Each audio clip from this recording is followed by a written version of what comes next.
Meeting will come to order, please. Any public comments?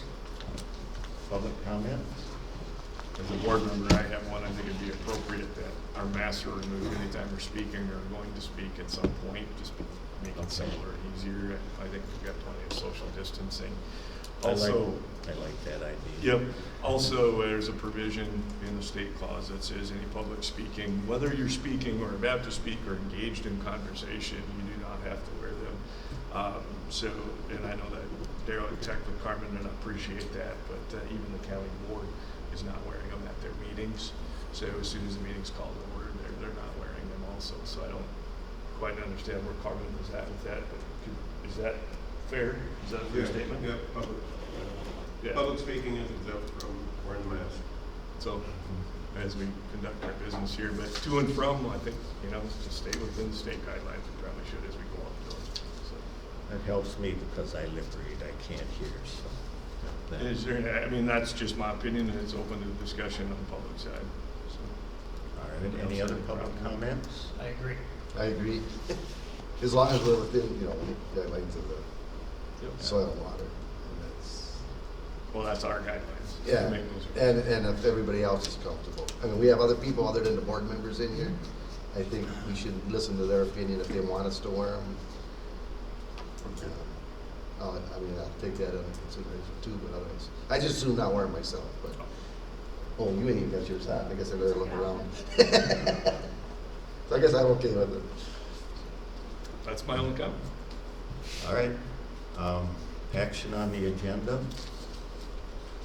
We're just wondering if we could move Michael's presentation up right away instead of, it's back in the AIS. You need to wait. He's got a meeting this morning, right? So moved. Crayfish trap side. Oh, crayfish trapping. Second. All approved? Aye. Motion carried. We'll have the presentation. Cool. I'll just get this ready then. Mouse would be easier to use. There we go. Aha.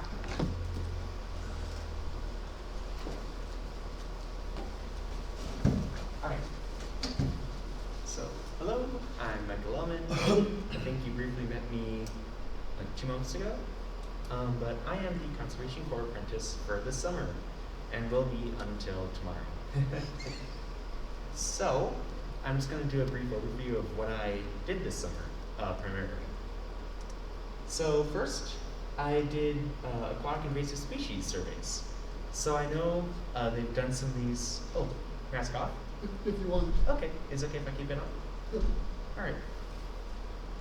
So I know they've done these in previous years, but this year I got to do a lot of them with Amanda. So I got to survey 20 trout streams for invasive species, or not necessarily 20 streams, but 20 sites, and those were across several streams. And also, around southeastern Minnesota, I installed many trout signs, about 30 of them. So these are just signs that raise awareness for invasive species at accesses to trout streams. And so there's a picture of me in a stream, there's a picture of one of those signs, and that's a picture of a native crayfish that we managed to catch. Yep. When you're looking for invasive species, what are you actually looking for? I mean, I hear everybody talking about these all the time, but I just don't have an idea of what you're actually looking for. Yeah. So I guess I can just say first what our procedure is for looking for them, and then what species we're looking for. So, well, one of us, me and Amanda worked as a team. One of us will have a tablet marking down what species we're looking for. The other will have a net that's collecting sediment and looking in the sediment, looking in vegetation along the shoreline, and also looking under rocks. So we're looking for species also along the shoreline, like on land. So we have like common buckthorn, wild parsnip, and one that we're looking for in the water a lot is curly-leaf pondweed. That's really the only aquatic plant that's actually in the stream that we found so far. But we're also looking for things like zebra mussels and Eurasian water milfoil. And then there's things like reed canary grass, which grows along shores. And also, the reason I'm saying a crayfish trap after this is we found last Friday a rusty crayfish in Money Creek. Rusty crayfish are originally from the Ohio River Valley. So they're close to here, but they're not native to here, and they kind of burrow in the sediment along the side of streams, or in the side of streams, and cause erosion to happen, eat all the vegetation around there, and they're not very nice to have. So those are some of the species that we're looking for. Right. So next. Money Creek is in Winona County. The start of it is in Winona County. It, What's run- the valley? yeah. I think there's too many creeks in this one. I don't know that area that well, I guess. Yeah, just in the very southern portion of Winona County. So next, I did stuff with soil health with Lance. So I got to help Lance with taking soil health videos for his YouTube channel. And I got to do some infiltration tests where you have a little metal ring and then you pour some water in and you see how many inches of rain the soil can take an hour. And then I also got to do soil temperature tests. And also grass waterway surveys where we used old-fashioned survey equipment to see how much, or the angle that the grass waterways are at, and kind of preparing for more construction eventually of those. Alright, so, and there's one of those infiltration rings, and there's me looking at the soil to see what's in it. So next, CRP and drain easement checks. So I went out a lot with Amanda this summer because we had a lot of CRP re-enrollments to check for the types of vegetation that they needed. So if it was, for example, in introduced grass species, we were looking for certain species like timothy and legumes and stuff like that. And if it was a native grass land, we'd be looking for like big bluestem and stuff like that. However, we found a lot of brome. Brome is an introduced species that people in CRP don't like to have anymore, so we had to recommend a lot of people that they had to do some reseeding because they need different species besides just brome in there, which was planted 20, 30 years ago because people used to think that it was good for cows and stuff, but we now know that that's not actually that good for wildlife. So yeah. Next, ArcMap. ArcMap is a tool for maps.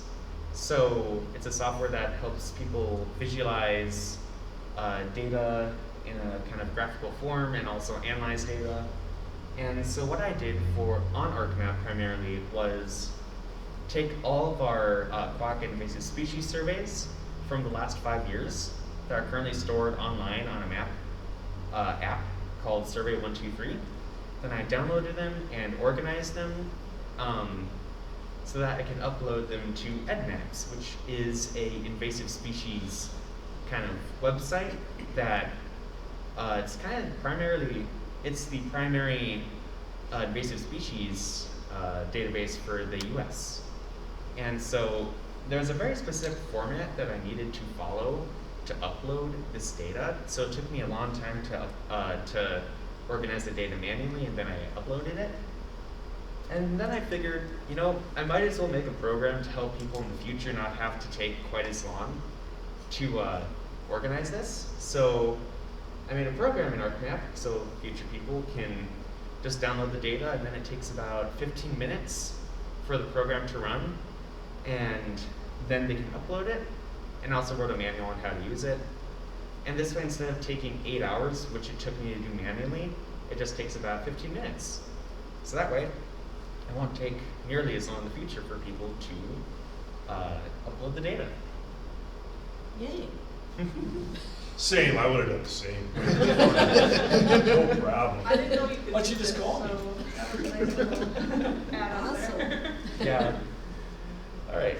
So next, My wheelhouse. Kreidemarker manure pit. So this year, Robert Kreidemarker, he has a 2-stage manure pit that apparently last year was supposed to be constructed, but then there was way too much rain, so it actually had construction this year done on it. So I would go out there probably every week or so to go take pictures and just record the progress that was on it. At the beginning of the summer, it was just a dirt pit for both pits, but now there's plastic liner in the liquid manure storage pit, and there's a concrete basin in the solid manure storage pit. And so there's what it looked like before in the solid manure storage pit, where they just had a bit of concrete. And now here's what it looks like currently. They already put all the black dirt over the area where they had dug up everything before. There's a solid manure storage pit, which is actually being used now, and it looks a lot nicer than it did before. So yeah, I got to record progress on that. And then water quality testing. So our SWCD doesn't really test water quality too much, but I was able to help assist people in the area for water quality testing. So I worked with staff from Winona County to collect water quality samples from streams in Winona County, like Whitewater and a couple others. And I did that about 4 times, and it took about 2 hours each time, so that was about a day worth of collecting samples of them. And then most of you probably remember Nikki Shaw from last year. The apprentice who's now working in Fillmore County is the water shed coordinator. And I went with her about 5 times to help her collect water quality samples in Fillmore County. And so that way I was able to help collect water samples for the watersheds of both Winona and Fillmore County. So that was a really great experience and really educational for me, and helped me to kind of broaden my knowledge of what people do for water quality testing. Oh yeah, we also went to Houston County too, yeah, Northern Iowa, with Nikki. And then finally, the Glendi Dairy Farm. So the Outstanding Conservationist 2020 Award was with Paul and Jackie Glendi, and when I was interviewing them, they were like, hey, you should come on the farm for a day to see what it's like. And I was like, sure, and Amanda was like, yeah, it'll be a good experience for you to go out there for a day. So I actually got to go out to a dairy farm for a day to kind of educate myself on what it's like to work on a farm. So I got to milk cows and feed calves and drive a skid loader and all sorts of fun stuff. So You need any more experience? Come on in. all right, but yeah, so now I feel like I have a lot more idea, maybe short term what it's like, maybe not long term, but at least a little bit what it's like to do. So you're not going to buy a dairy farm.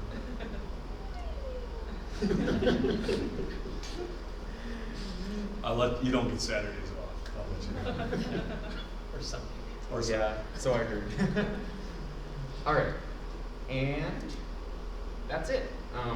There's a nice stream. There's a picture. I couldn't figure out if it was Minnesota or Wisconsin because it's right on that little island on the Mississippi, and there's a sign there, so I just figured that was cool. So yeah, any questions? So where do you go from here? From here, I'm going to be applying. I was going to apply like 2 weeks ago for jobs at Mayo, but things got kind of busy, so I'm going to be applying for Mayo. But I'm hoping to eventually go to grad school for something in ecology or conservation. I'm especially interested in invasive species, especially aquatic invasive species. So maybe researching how to prevent their spread, or going around and recording or removing invasive species. And yeah, I'd also really love to do other internships that help with conservation to preserve our natural environments and to keep our water and soil healthy. So yeah. Any other questions? I just want to let you guys know too, we got a letter, a thank you note from Nikki for all the help he gave her over the summer. It makes a big difference even for Amanda too, having 2 people there to be able to document your stuff and not have to clean up and dry off and then document and going back and forth. It's a lot easier to get the work done more efficiently with 2 people. She was very, very thankful that he was able to help her out. I was really happy to just go out and help her. So yeah. Thank you. Thank you too. Thank you, Michael. Excellent presentation. That was all we had for this week. There's a credit marker.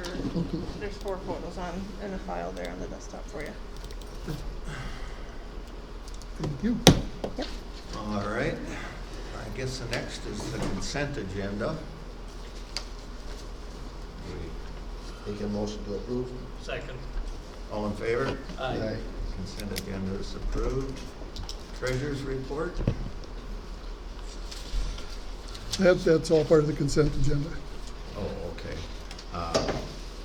The River then? So that'd be the gray sheets, this packet.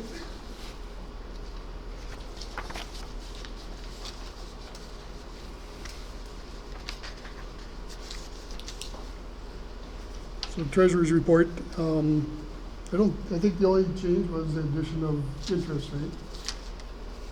So no real change from last month. Bills were paid in June, so the only change in the treasurer's report is the interest that's been earned. Did that go up? I don't think so, no. Okay, any questions on that? Okay, we'll move on. We need approval of that. Motion to approve the treasury river water signature. Okay, is there a motion to approve that? Second. All in favor? Aye. Motion approved. Okay, we'll move on to grants, agreements, and contracts. Hope that's, we need now the update and payables for 18-19. This is still for the river, Oh, number 2. okay. What are those updates? So, basically, the payables that we're gonna be looking at today, when or if those all get approved, and they'll have to go to the policy committee in a couple weeks.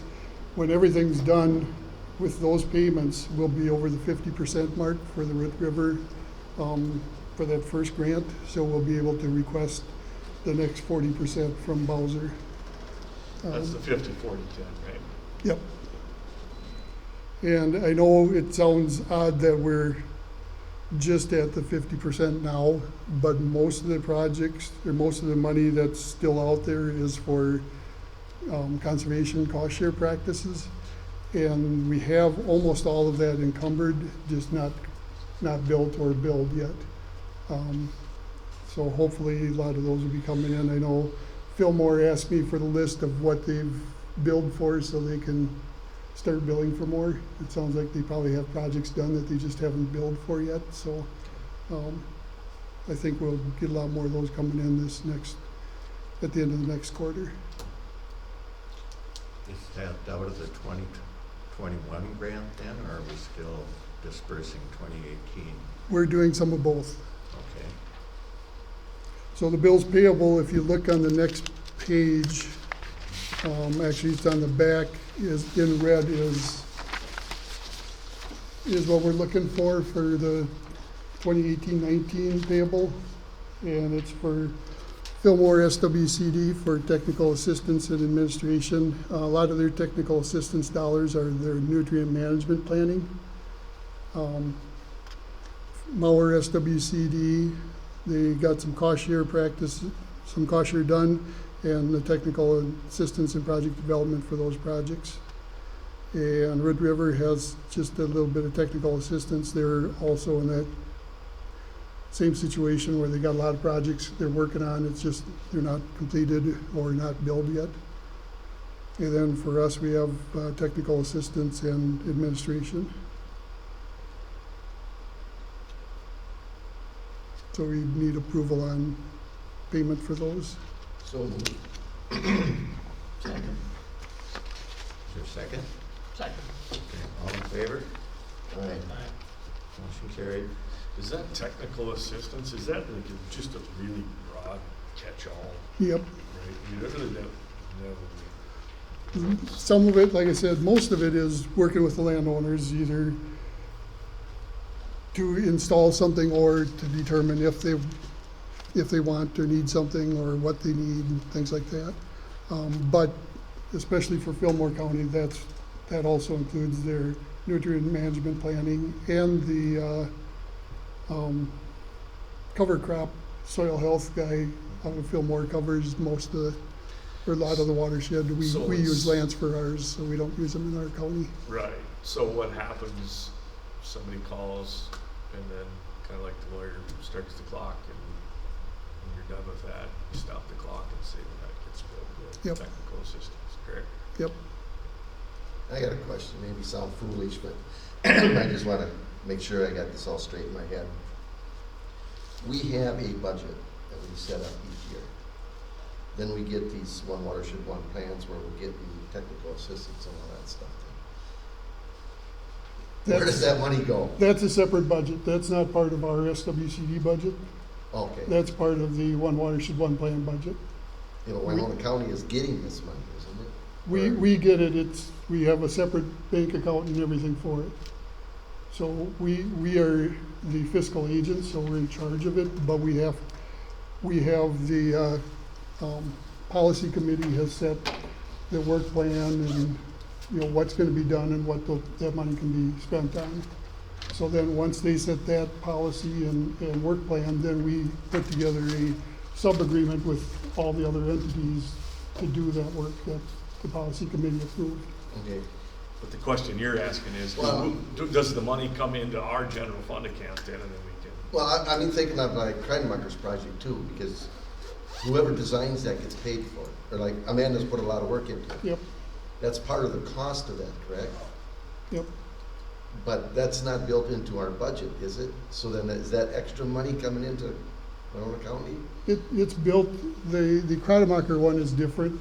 The technical assistance is built into our budget, but the cost share isn't because we don't get that until it's done and then we just, it comes in and we send it out We to, already have that money, but Okay. it's sitting in our, I was thinking that one was designate different. account that Okay. can. Maybe I can simplify this. We have $100,000. The project happens for one watershed. They pay us $4,000. Do we now have $104,000, or do we still only have $100,000? Is that what you're asking, Ian? Kind of, because you know, Yeah, I see that's this, why I said. these charges I'm trying to make to all it- this stuff. Do we now And have that's not- $104,000 in our checking I account? don't or remember do we seeing still only that have kind of 100? money built into the actual budget. Yeah, Yeah. we, in our budget for the Winona SWCD, we have built in a certain amount coming from the one watershed, one plan. Well, I'm talking about all plans too, like Kreidemarkers are doing, Yeah. like shells So on their, that's in, grass if you go through our waterways. I think budget, the each of question those should be different phrased as funds. contract work outside of the scope of what we've already budgeted for income. Is that the correct way to say it? well, no, it's like Lance, the way I have been interpreting this, and that's why I'm asking, because I'm not 100% sure. And it's almost 4 years now, and I should know what the hell's going on. And like I say, if I don't know, I ask. So, a lot of times when there's projects done, there's a cost for technical services. Yep. Which I'm assuming is Lance designing the grass waterways or whatever. And then there's a charge for that. And some of these, all this grant money, that's not coming out of Winona County itself, is it? No, No, No, some so- is, but some isn't. most of Lance's technical assistance is paid through the local capacity fund. And that's one line item in our budget. And, but when he works on any projects that are part of the one watershed, one plan, then he bills his hours to that instead. Correct, yeah. So think of it backwards. So his whole salary isn't coming out of the Winona County budget itself? No. The Whatever Winona, he's doing you mean stuff. the Winona County allocation? Yeah, from either Bowser or from the county's allocation itself, any of the monies that we get in. Think of it as a reverse accounting. You're not billing out for your time. You start with $100,000, and every time Lance does something, either, let's say you have 100 and a 50 for this group and 25,000 for this group. He says, well, this 4,000 comes out of this group, so now you have 96,000 left. This so much comes out of here, you only have this much left. So we basically fill the pot and drain it, fill the pot and drain it.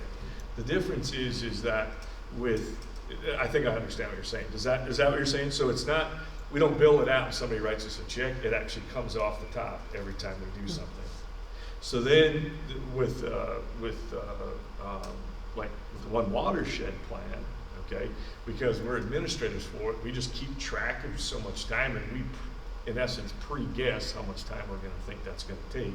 And we say, hey, in our budget, we think we're gonna get, and I forget what the number is, let's just say it's $25,000 for administrating this for the other counties. So we put that in our budget and say that's gonna be revenue for us. And then we sit back and say, yep, that one kind of works forward a little bit, because we say, okay, this is what it actually now took, and this is what it actually now took, and actually now took, and we kind of guess that in the budget and say it's going to be 25,000 or whatever the number is. So that one works from the bottom up, and the other ones work from the top down. And so it just depends on where the money comes from. So then they, like this technical assistance, I kind of call it the miscellaneous because it's the catch-all.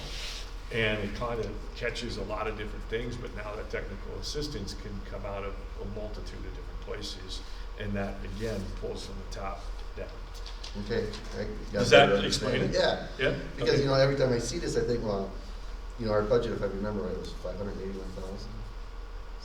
I don't think it was quite that high, but it was up there. So, I mean, when we were getting it from One Watershed, One Plan, then I was curious, is that adding to our budget? No. But you already have that That was built already figured in. into the It budget. technically is, but we are already saying in our budget, we're factoring that's. Yeah, you got that built in already. So it's not extra technically income. is adding to it. So the question is yes, or the answer to the question is yes, it adds to it. It doesn't subtract like the other ones, but we've got that factored in for Yep. total cash flow for the year. Okay, Does that make that's sense? basically what I was looking It's for. figured into our revenues. Yep, okay.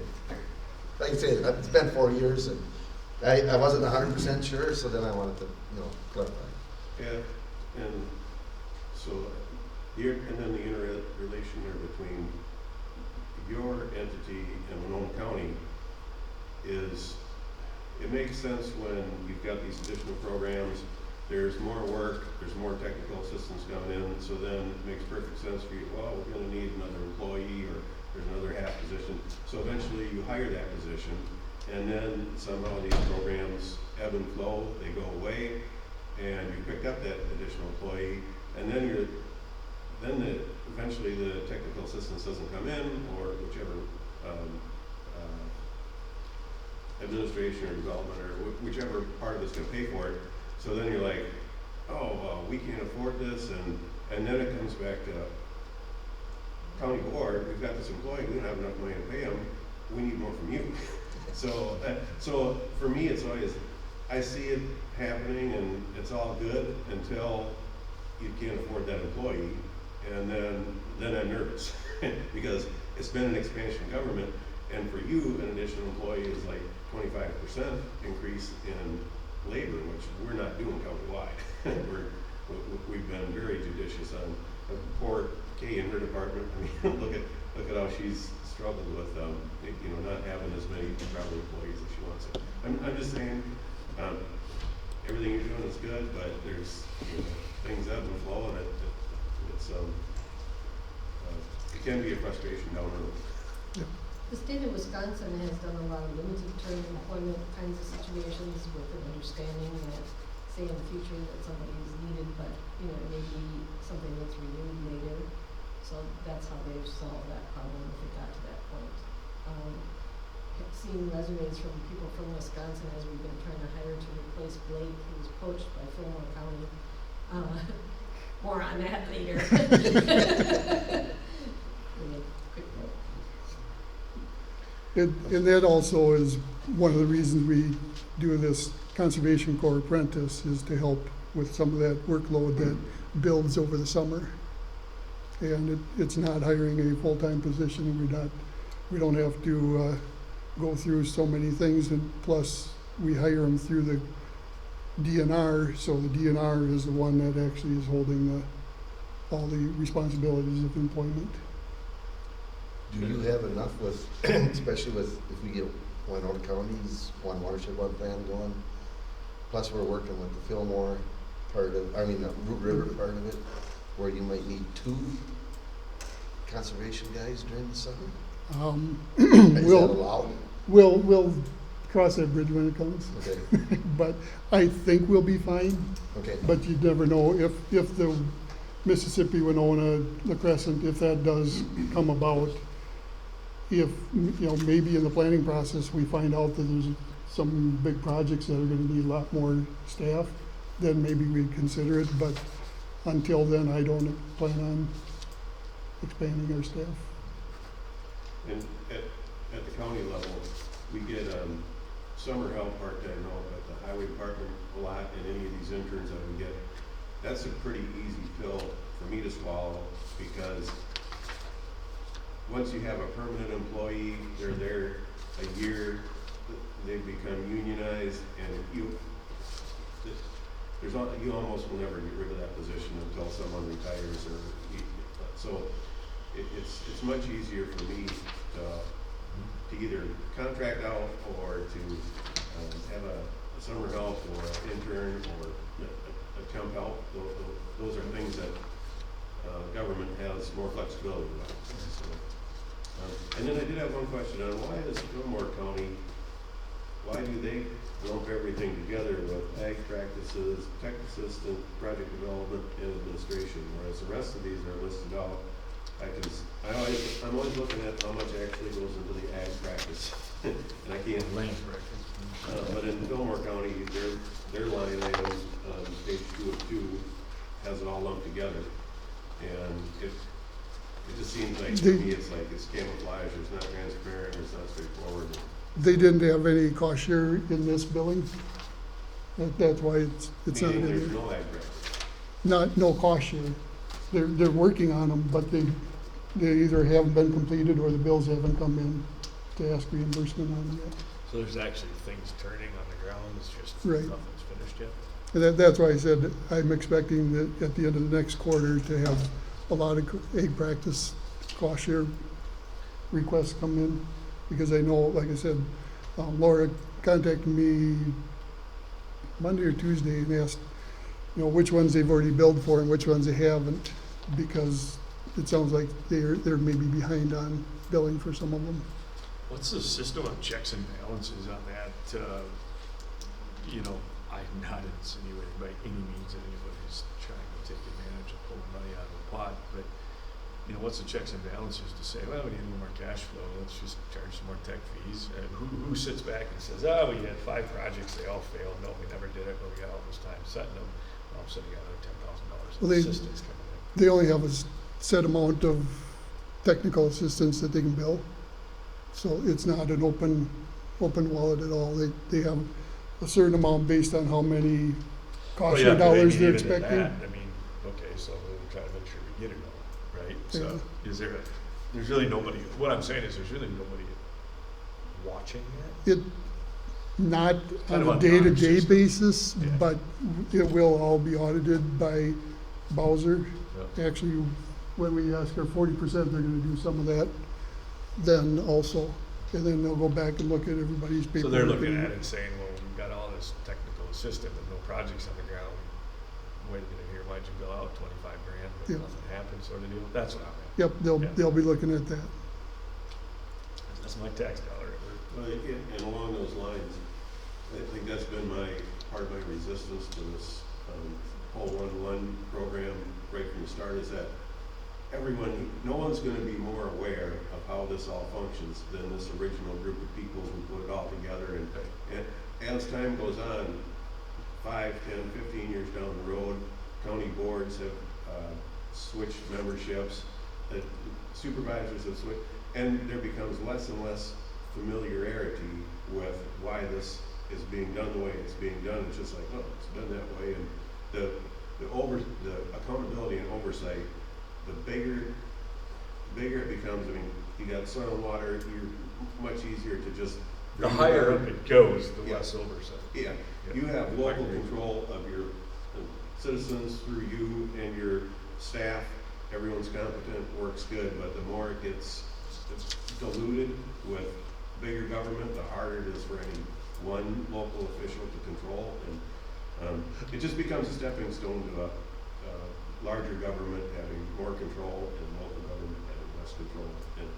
And I see it as being continually getting more complex and people understanding it less and less. So, and everyone that's in these positions now has nothing but good intentions, but you don't know when people are replaced what their agenda is down the road. I mean, someone else might be like, I'm big government and you know, I'm not so concerned about being in tune with the constituents I represent, and so now the table is set for that person to take their agenda in a different direction. So those are just, you know, concerns that I have. I agree. It's even why the levy aspect that, you know, that we've talked about how many times, that's my fear with the levy, is that today we think we got it under control, but you get one group of people that can come in, it could really shut down these departments in a hurry, because as soon as you go gangbusters and then somebody comes in and says, whoa, wait a minute, you bring attention to yourself, and all of a sudden, is this necessary? And there goes your SWCD. And so it's the fear of, you get the wrong group of people in there with a little bit of power control, and all of a sudden, you know. Getting a little off subject here. So Are we done with both these? did we approve, They're all there. we approved payables for 18? We did 18, but now we need to do Okay. 2021. So number 3, 2021. Yeah. Just for an update, the policy committee meeting is the August 24th.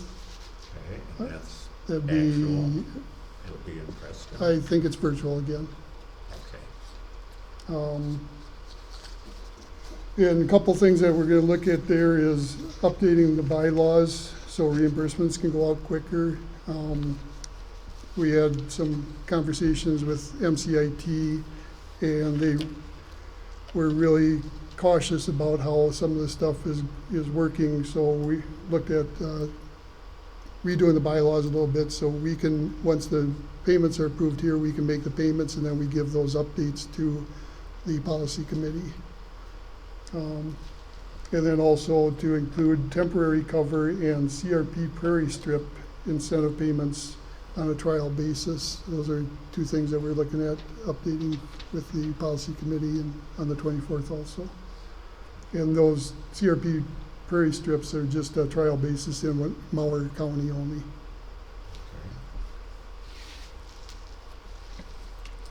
So then the last page on that packet is the bills payable for the 2020-21 grant. And there's some cost share payments that went out to Root River SWCD and then administration for our county. Make a motion to approve. Second? All in favor? Aye. Approval?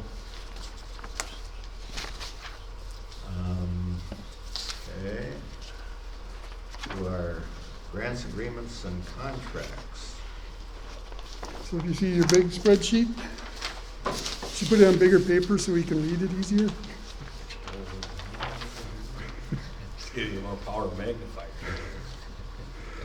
So if you look at that, the big sheet, we have one new contract in yellow, that's for Roger Roroff for Oriental Bittersweet Control. And that's a site in Cedar Valley, so we're spreading out a little bit further than we've been the last number of years. Has anybody looked it over down in Cedar Valley? Is there a problem down there like there was in Pleasant Valley? Is it? It sounds like his stand is pretty bad, but I don't think it's as widespread as like Pleasant Valley or East Burns Valley. It must be relatively small for $425. It sounds like he's doing it himself, so he's just gonna bite off little piece at a time. Not a whole lot else on here today.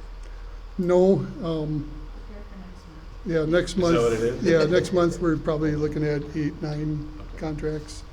What we've been doing is the EQIP sign up, they have to have their contract signed by tomorrow. And what we're doing is waiting to see who's gonna go with their project and who's not. Because some of these projects in the root, a couple of them, we could go 90% cost share. But if they don't go, then we kind of have a couple in mind that look like one is in a priority area, so it's one we need to look at 90%.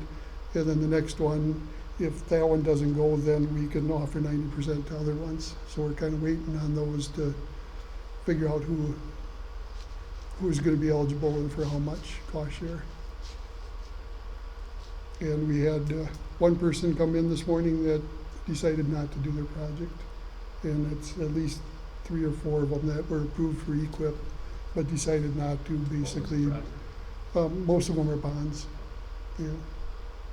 And a lot of them, it's just the way the economy is right now. The one that said no today, he can only get 75% on a $27,000 project, so he's looking at over $7,000 or around $7,000 out of his own pocket. He just can't afford that right now.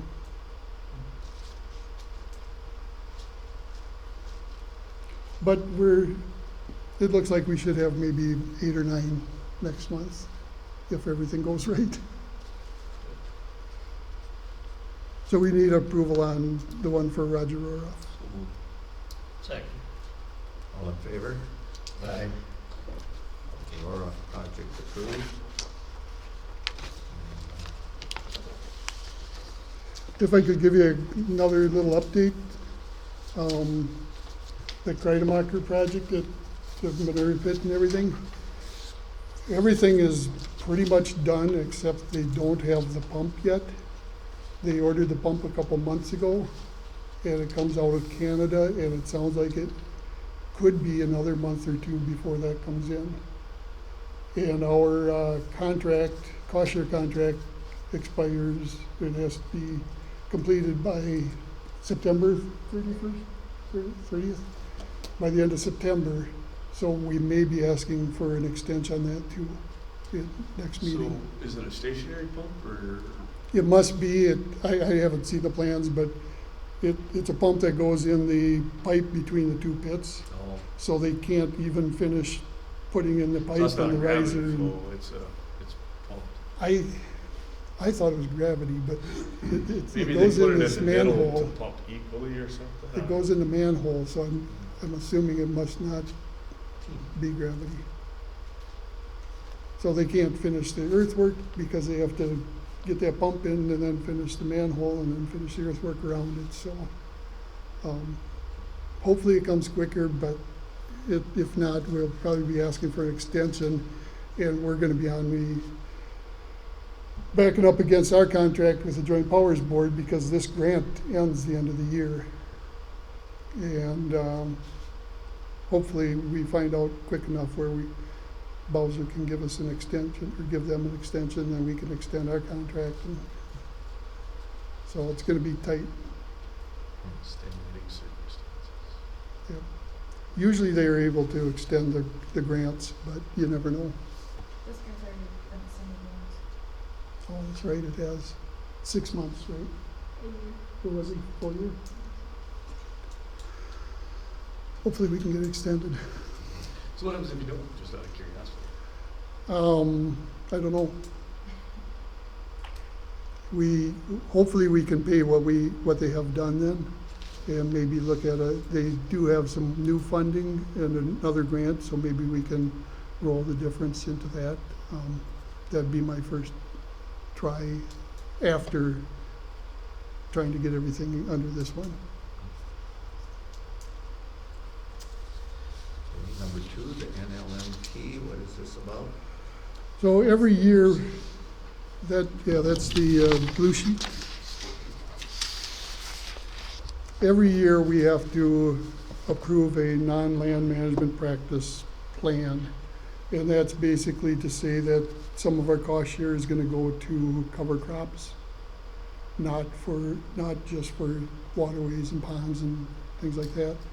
So we have to have a plan approved every year to do that. And basically, it's the same as last year's, just changed it a little bit to make points of what our priorities are under number 1. So lands with crops that are harvested earlier, such as canning crops or early soybeans or corn for silage, that would be a priority land use.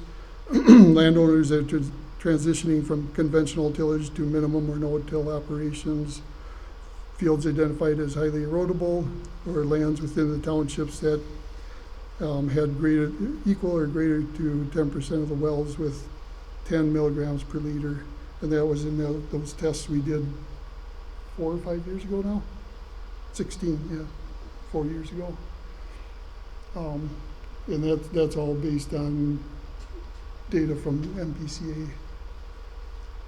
Is that MPCA or Department of Ag? Whoever we did the nitrogen well testing on with a couple of years ago. Oh, no, it says right there, Department of Ag. I like how you put a lot of examples from a lot of different places so that you're not pigeonholed into one place, because Yep. that's what happened in the past. Yep. We got pigeonholed, and some of these things are ridiculous. And that's the key, because Purdue does a pretty good job. The cover crop council, they're still learning, but getting better. U of M and University of Wisconsin kind of screwed things up a little bit in my opinion, but now they're coming back around and they're figuring out that less is more, you know? So what he's talking about is in number 3, the list of what standards are acceptable.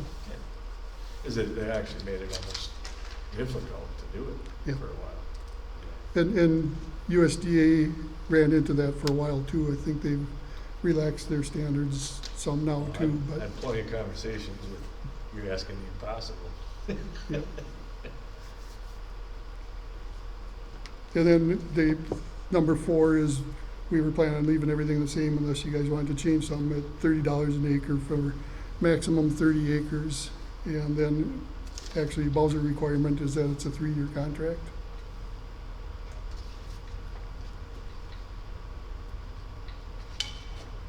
Yeah, I didn't see anything else that stuck out, so unless there's further discussion, so On make a motion. that, number 4, can that fluctuate a little bit?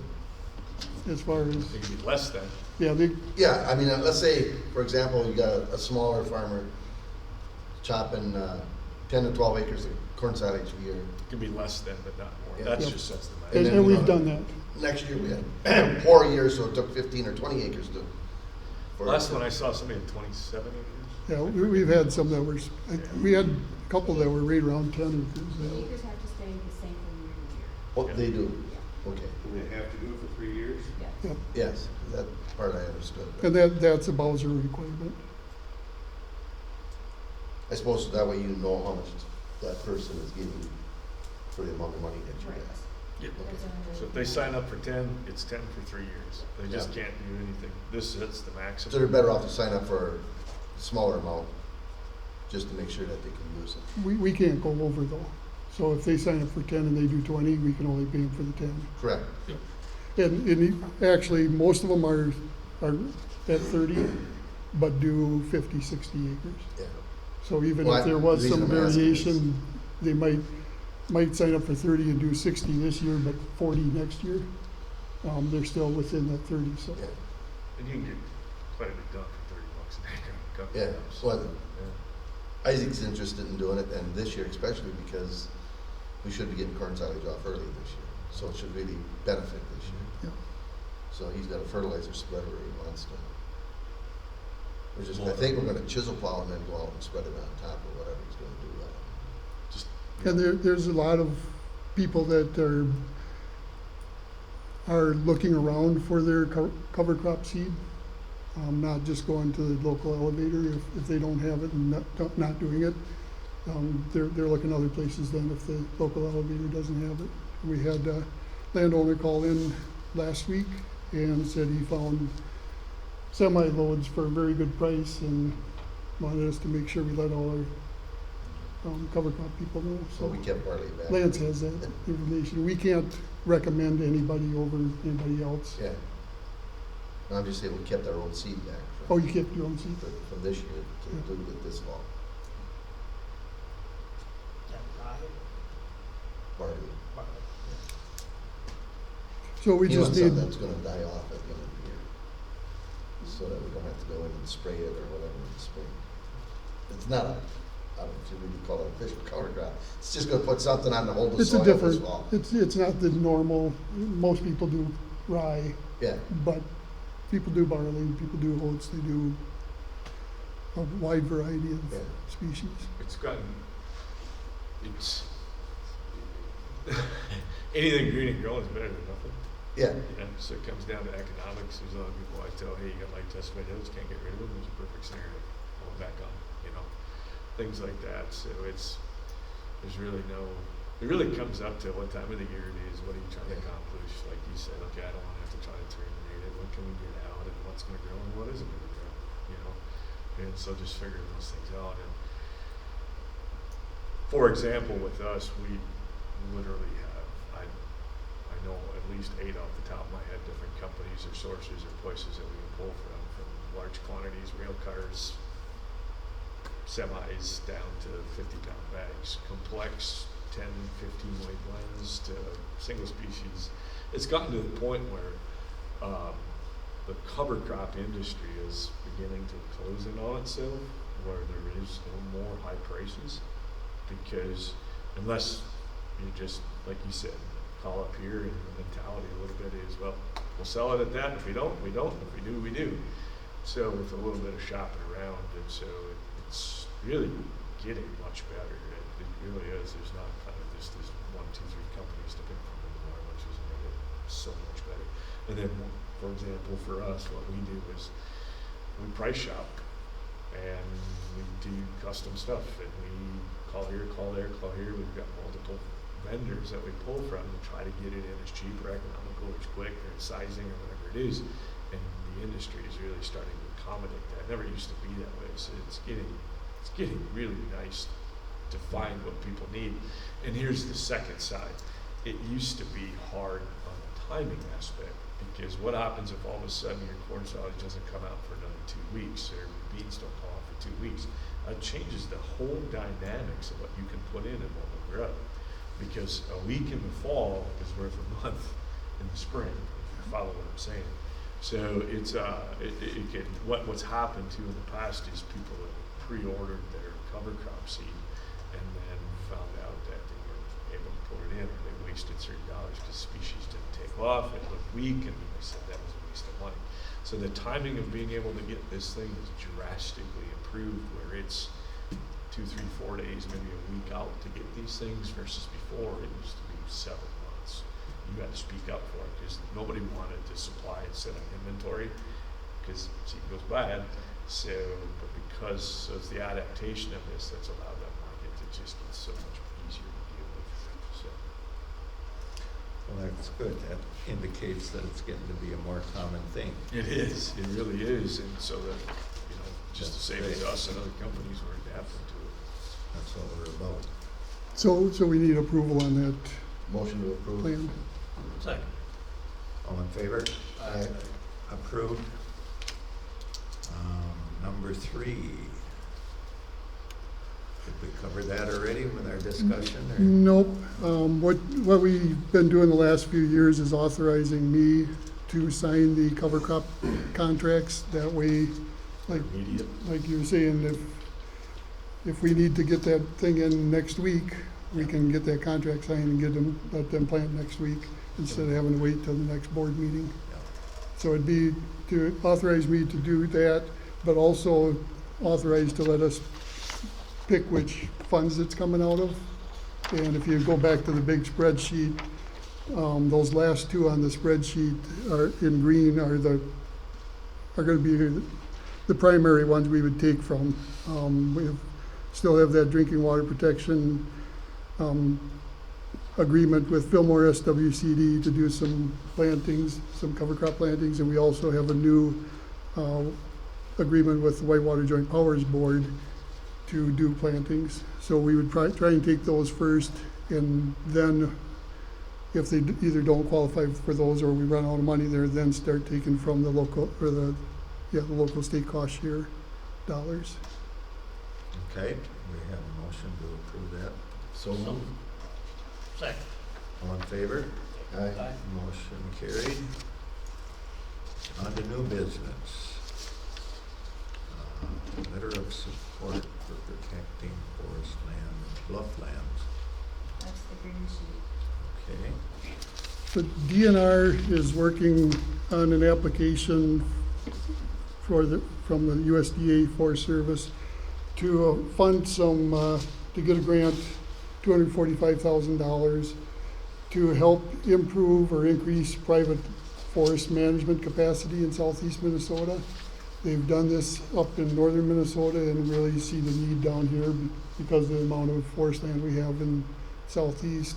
And they're working on one for, it would cover Houston, Olmsted, Wabasha, and Winona counties. And they're asking for a letter of support. And it would be to hopefully, or provide funding for either a private forest person or maybe as a group hires a forester to cover the southeast Minnesota.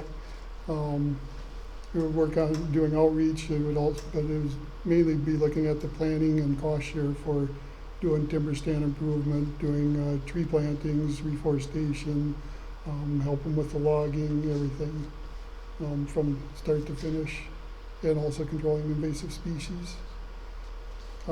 It requires a 1-to-1 match that can include just about anything that's not federal.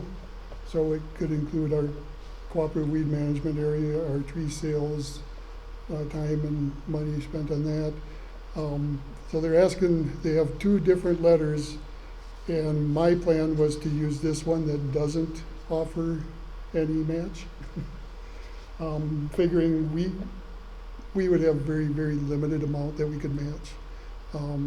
Wabasha County does a lot of forestry, but they can also use DNR match. So I figured let them work on their matches themselves. Let the DNR, last I checked, had plenty of money, figure that out for themselves. I don't know if they have plenty of money, but Well, they have more match than they we can do. keep buying land, they've got plenty of money. What's the match? The match is 1-to-1 from one from a landowner or one from? yeah. Oh, That was my question. everything outside of the federal. So it would include the landowner's cost, the district or the DNR or whatever. And my thought was, I didn't think we should pledge to match anything. I don't think we Is have that their anything that we intent? can. More so than. No, they gave 2 different letter options. So the landowner couldn't do the match. Anytime the landowner works on can They can put up the match. could be used as match. Okay. You know, it's really not that they're giving any dollars. You just say, okay, this landowner put in 40 hours of work on their woods at whatever dollar amount per hour. That's part of our match, and that you put on the books for the federal. Okay. But then there's also the DNR. So if the DNR is working on the project, all their time can be used as match. So what is the scope of this outside of what the DNR already does? Isn't this kind of already what they're supposed to be doing? It is what DNR used to do, but DNR's private land foresters has been, I think it was cut by tenfold. I don't remember the numbers, but it's a fraction of what they used to have for private land foresters. But I mean, is there a problem? Josh, weren't we at a meeting somewhere where this one lady got $60,000 to go out and do this kind of stuff? Well, Whitewater Joint Powers Board, they did. We gave her $90,000 Oh, $90,000. to go out and do it. And she's already been doing it all over, and now we got another $245,000 to do it. Yeah, I'm not saying I'm against it, I'm just saying I could come up with multiple people already doing it, so I'm trying to figure out what's the problem that we're throwing $250,000 at to try to fix. We've had, I shouldn't say we, the federal, they do a lot of cost share for forestry, timber stand improvement, and they've had a hard time getting plans written, and it ended up, a lot of the times, a private forester would start working on it and then disappear. And then DNR, we'd have to try and convince DNR to come in and finish up the project for the guys. So we have had issues. I'm still not clear on the match. The grant, So where did the first part come from, the federal? the grant from the federal requires a And then match. you want the state to match it, or you want local to match it, or you want the private landowner to match it, or you want them all to match it? We use it all to go towards the match. What are Nobody's you- putting any money towards it.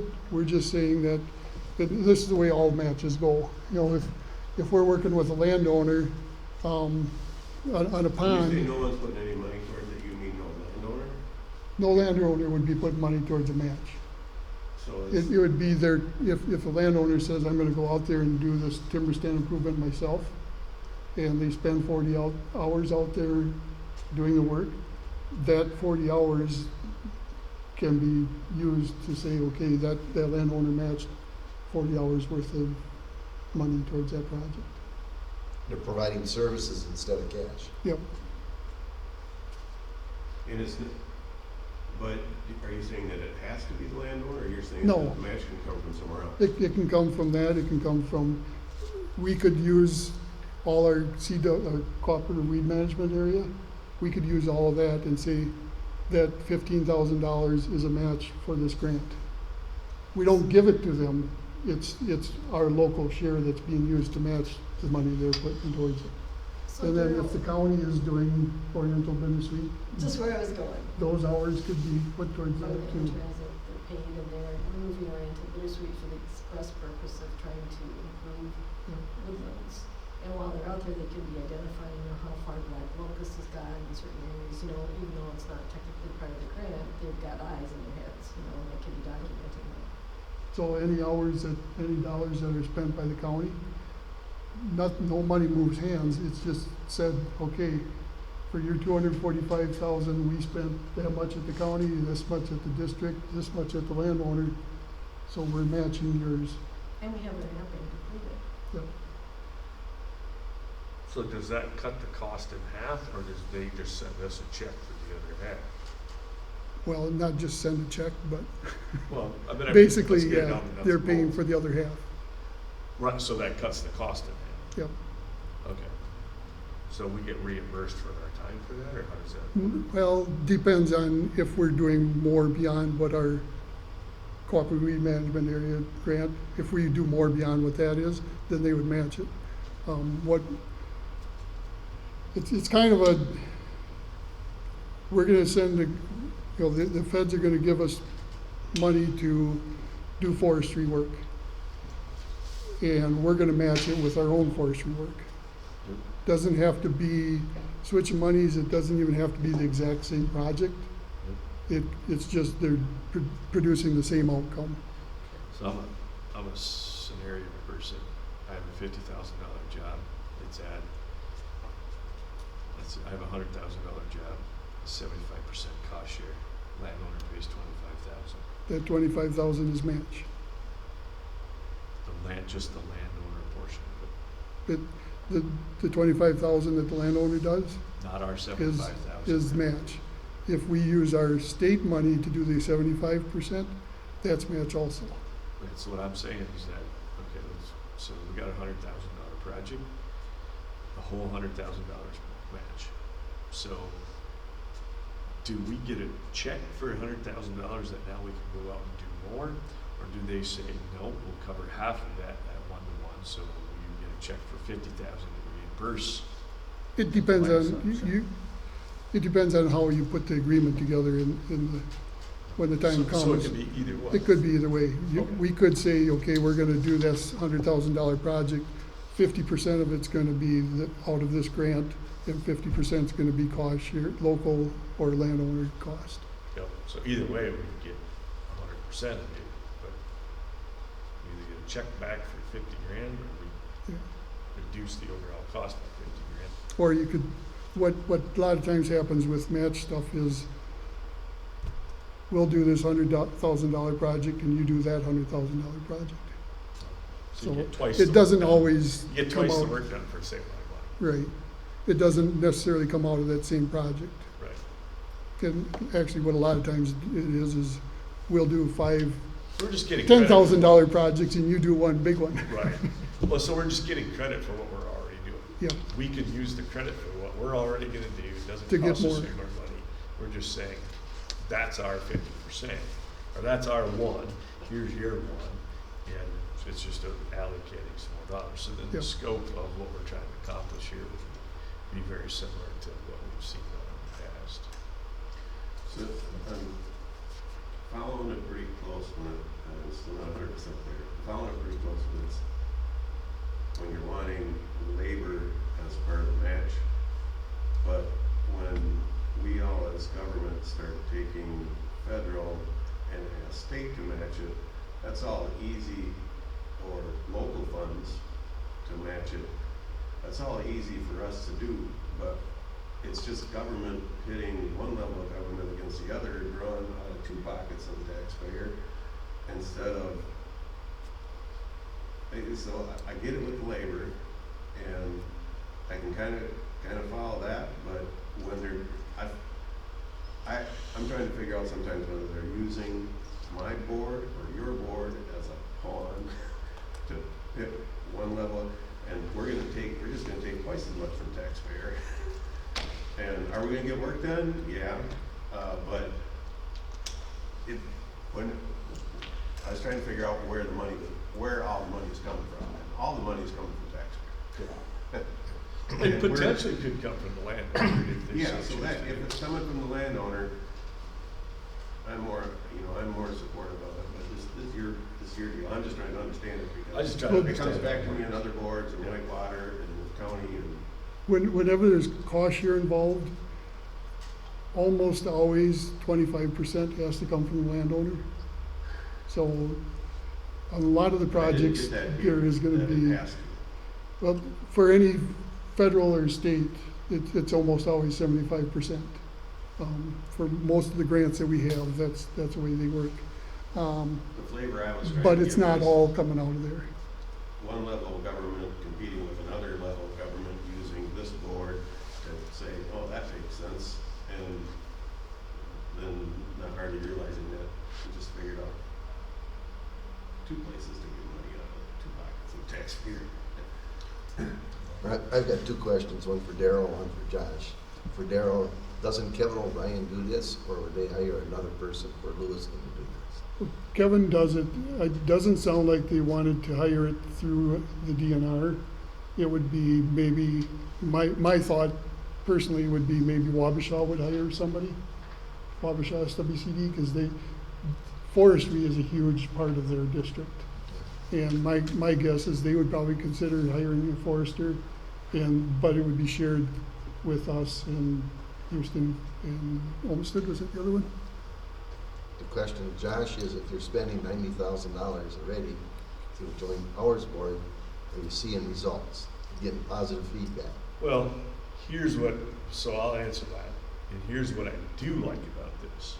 I would rather cut tenfold salaries out and get rid of the unnecessary, because there's always unnecessary in any business or any government, right?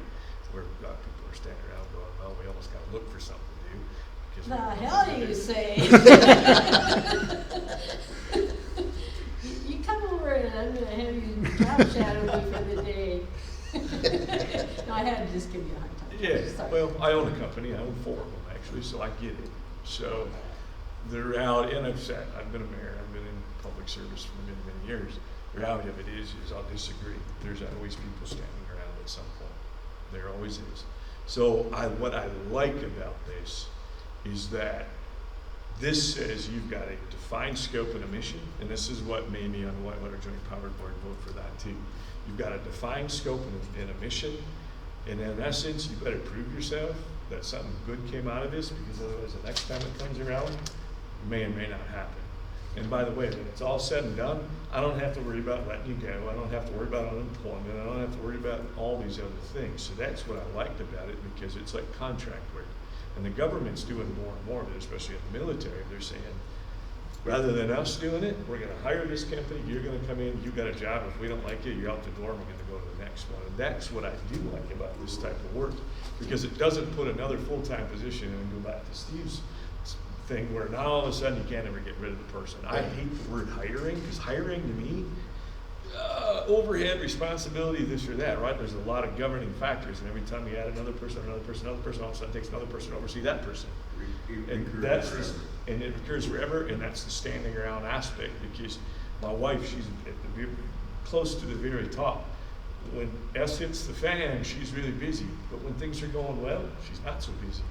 And so but they need that person there, but there's a certain amount of cost to that. So no matter anybody, there's always downtime.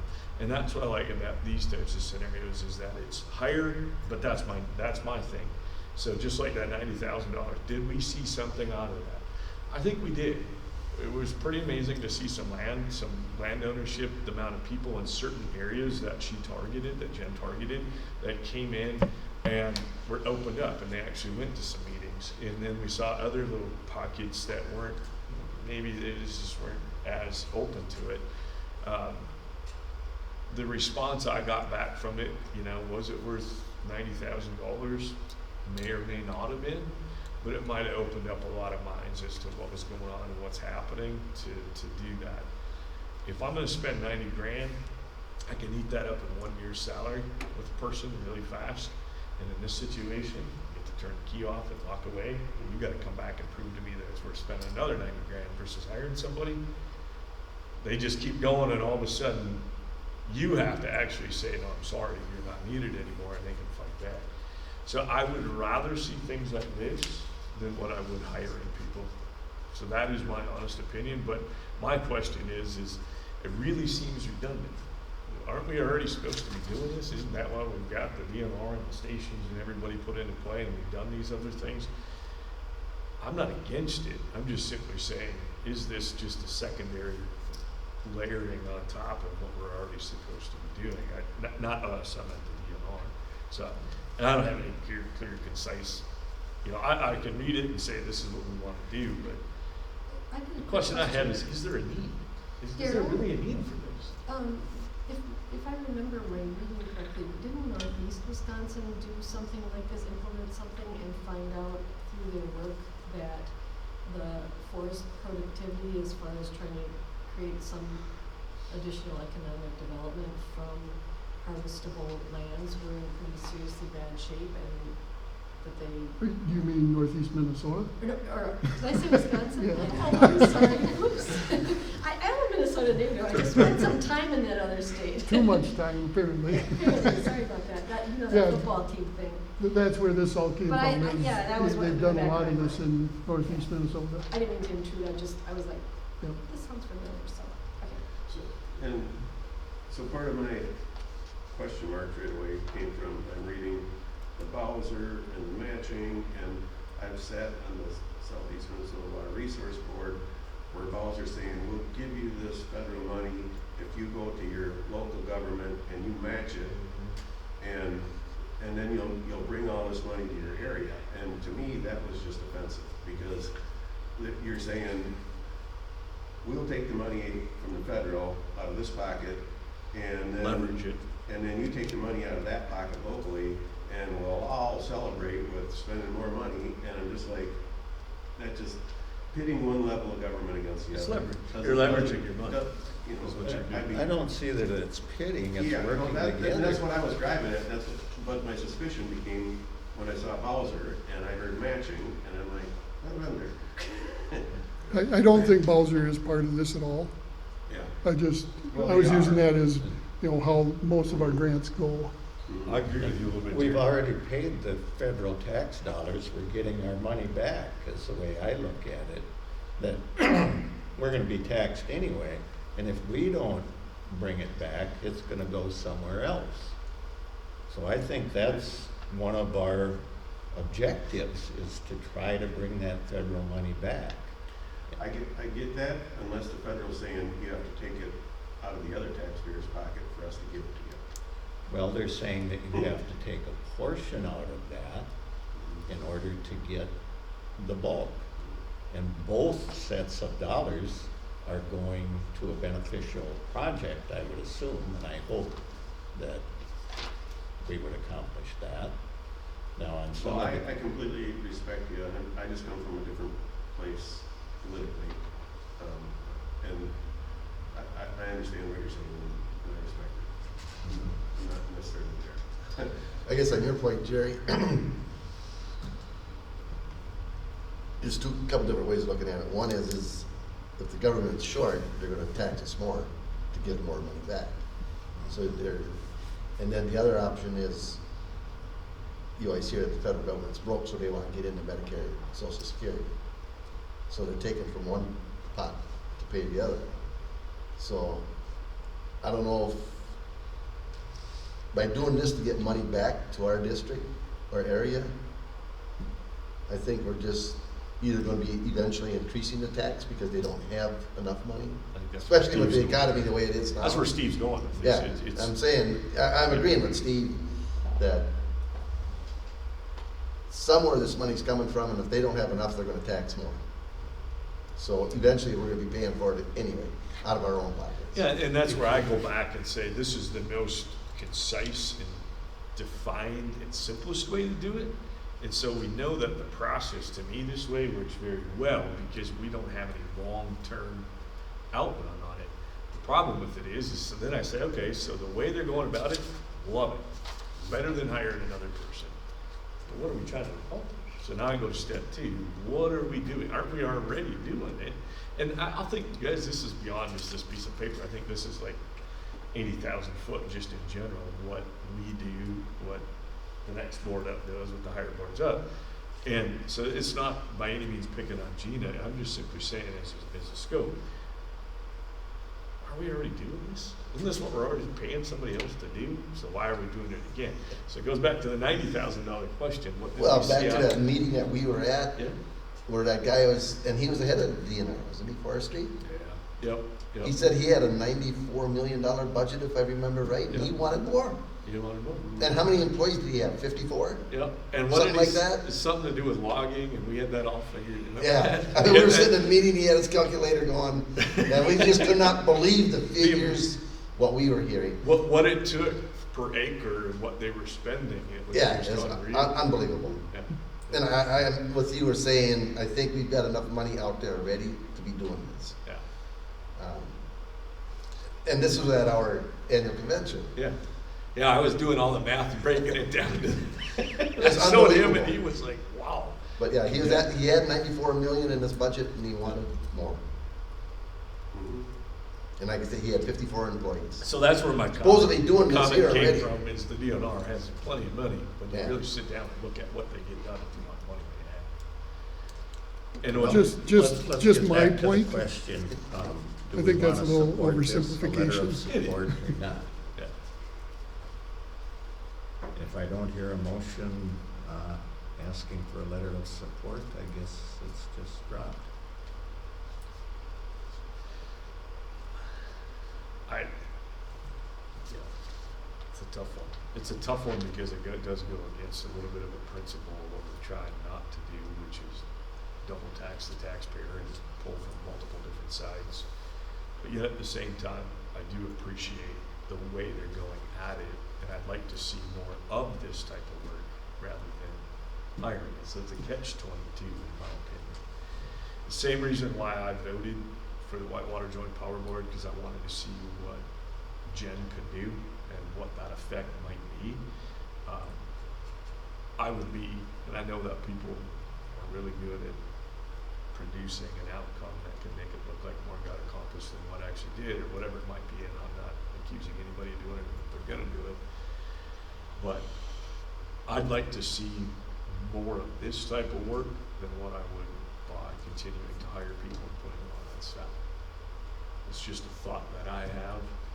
I love contract work like this because it's usually in, out, done. I think it's one of the best ways we can do business as a government entity, because private sectors tend to run much more efficient than what government sectors do. Well, we have three choices here. We can, So, what's that?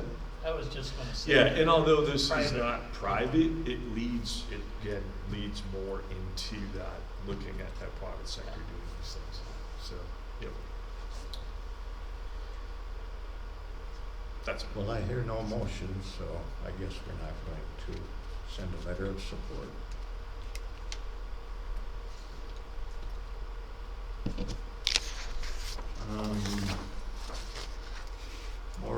business, the COVID-19 preparedness plan. So with the executive order, the mask mandate, we just had to adjust and add that portion into the preparedness plan that's on the second page in red. And we also added number 5, we do have face coverings available. When this was first written, we didn't. So just adjusted number 5 is that we do have face covering available if needed, or people can use their own if they want. Basically, when we're in the office, if we're in our cubicles or in our individual room, you don't need to wear a mask, but if you're out walking around talking to everybody, then you need to wear a mask. And same thing in a vehicle. If you're in a vehicle by yourself, you're fine. If you're in a vehicle with another person, you need to wear a mask. Any comments or questions on that? Okay, Make a next motion, board. yeah, approve it. Yep. Make a motion to approve it. Second. Oh, okay, we did board action on that. All in favor? Aye. Aye, motion passed. The September meeting, we have to change that, I think. So we were planning on having that down at Minnesota State College in Winona, Minnesota State College Southeast in Winona, on the September 10th at 6:30. The college said they can host it as a Zoom meeting in their conference room if we'd like, but unless something changes, there'd be no in-person attendance by students or the public. Paul Schulmeyer from Winona City Council, he's the one that kind of spearheaded this. He would still like us to go ahead as a Zoom meeting, just to make it more accessible to the vulnerable population, so they could watch the meeting live rather than watching it on YouTube. So it's up to you guys. My Yeah. personal opinion is if we don't have the students and the public right there, our interaction is gonna be, I agree. Yeah. Yeah. Stay That's my home. opinion too. Let's just let this whole election get over with and this COVID thing fall out. And if there's no reason to do it in September, we could do it in a right, month. I'll make a except for motion that- January. I'll make a motion that we have it here as usual. And do it down the road next year or whenever things go ahead. Okay, so we're gonna change that back then to SWCD meeting 9 o'clock here, is that correct? Motion, second? Motion to change. the- Oh, here you have the motion. Yeah, we got a motion, need a second. Second. All in favor? Aye. Aye. Motion passed. Our next meeting will be here, same time, same place. Update on aquatic invasive species. We had that to begin with. Did that already? Mr. Yeah, Chair, that- do you want to It's keep all it done. terrestrial, or do you want me to wait for my? Okay. I guess, Law implementation, Daryl? currently Bowser's considering us at 100% compliant. Because those last 2 parcels, we are working with them and hope to have them compliant by this fall. So technically, they're. Is anybody else in the state at that? Or not? Yeah, I think there are a couple that A are. couple other ones? Yeah. Wow. Congratulations. I don't know. I thought that was kind of generous, but, Kinda cool though. yep. I think there should be some sort of an article in the paper. Yeah, or at least bring cookies. You know, Board ceremony. Like I said, I think it's a little generous because those 2 aren't technically So compliant how yet. many, out of how many then? 20, I didn't put it in these notes. It's over 2,000 parcels. I think it's 2003. That sound about right? Pretty close.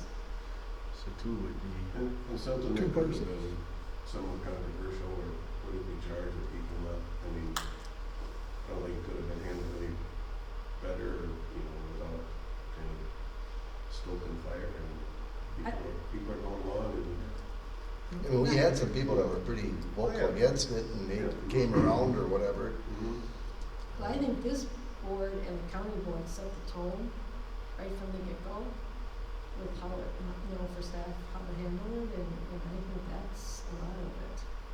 Plus how SWCD's outreach, the position they take and how they work with people is creating these excellent results. And Daryl's always taken the position that we're not enforcement officers, and just said that you don't go on people's property, so then that, people are much more receptive to working with SWCD. When you take this approach, And it's tough, a little bit tougher for Kay, because you are really in, I'm a you are, bad cop. you are the enforcement Oh. officer, But that's still. okay. Yeah. I gave everybody your cell number. But, But that way they stay the to work- ones. To try to work through everything, because I'm not big on, from my standpoint, have Colin come in and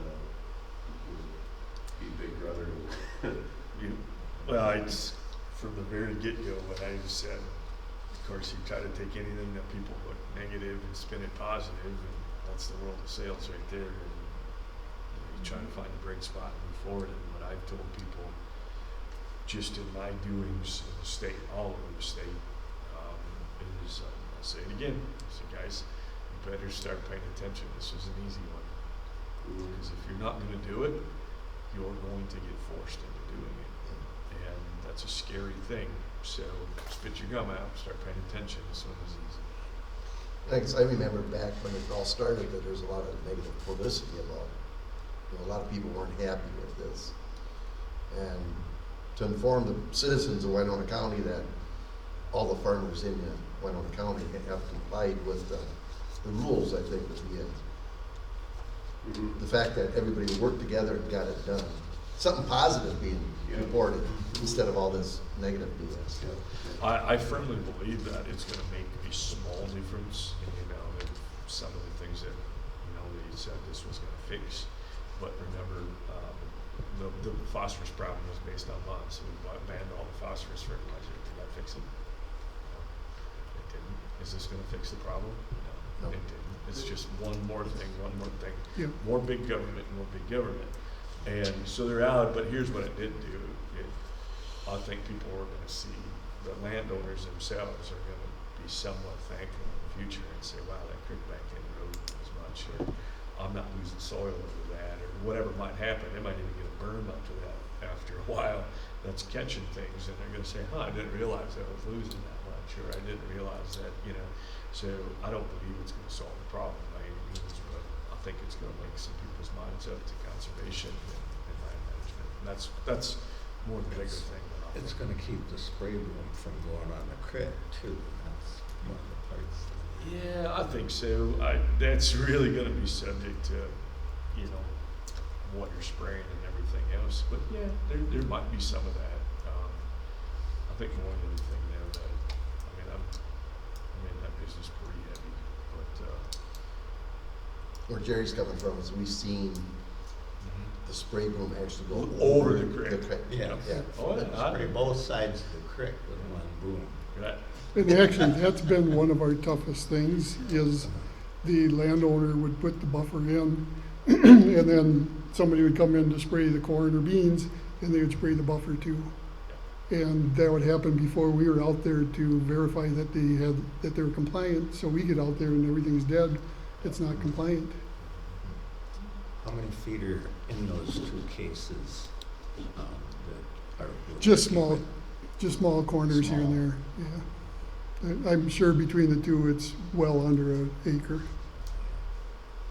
Yeah, somebody maybe should reach out to the media, let them know, because it's the kind of thing where you hear about all the negativity and something good is taking place. That someone should at least reach out and let them know. Sounds like a press release. From the Soil and Water District or from the Planning and Zoning? Oh, no, they should take the credit. Yeah, but you're the cop on this deal, so you could just simply thank all the farmers for working together to accomplish it. It could be a a joint one, joint, really. yeah. Good point, Danny. Because really, a lot of this is because of the shoreland rule that already existed. Yeah, so I mean, Yeah. Get credit when we do good. Yeah, and I almost thank the farmers for working with Yeah. soil and water and planning Of and course. zoning to get this accomplished. Well, that's where the emphasis would be in the press Yeah. release for sure. Like, Yep, Yeah. that's pretty much all it's gonna be about. And on the same note, every year we have to do a review of a third of the parcels, so we're starting on the 2020 compliance tracking. We found that it's a lot easier later in the year when the leaves start dropping or the crops start turning, and you can start seeing those buffers better, so I'll be out there quite a bit in the next few weeks probably. And Soil and Water has a new liaison at the county level, because Fillmore County poached Lake Leah away from us. Now that we had him nice and trained up in the last 3 years. He was our buffer guy Yeah. at the county So, level. Megan, Yeah. Megan Kabili will be, the new liaison. She comes like me from a small business background, but also with agency, field work and grant work, reconciliation and compliance background. And she's a wiry gal with a lot of energy. Who's that now? Her name is Megan Kabili. So she started this week, and she'll help with feedlot registrations. She'll be working on getting her septic certification, and she'll work with SWCD on buffering and some other things. So So you have to send me her contact information. yep, absolutely, and we'll come out and arrange a socially distant meeting. And but I just wanted to mention that she'll be the new contact, and she's really excited about that. We kind of went through some of that yesterday. All right, go on to reports, I guess. Steve? At our last meeting, county approved the grant agreement with Olmsted County for nitrate monitoring. I guess the other thing that's pertinent to your organization here is you've probably seen there's been some press on this healthy Lake Winona and where the supposed contamination to the lake comes from. They're saying a lot of it's coming from within the city. And that's something that I've kind of tried to been planting seeds and set the table for many years. Is it seemed like the city people just almost picked on the country people, and at the same time this problem has been going on, and I think the rural people are very aware and should continue to do exactly what they're doing, but it's good to pay attention to everything. There's no one's really blameless. I mean, if you drive your car in the city of Winona, that tire strip goes into the sewer outlet and ends up in Lake Winona. So, I mean, we all play a part, and we all need to be responsible for it. So I feel good that media attention is being drawn to that. You know, they give the real people plenty of media attention. So.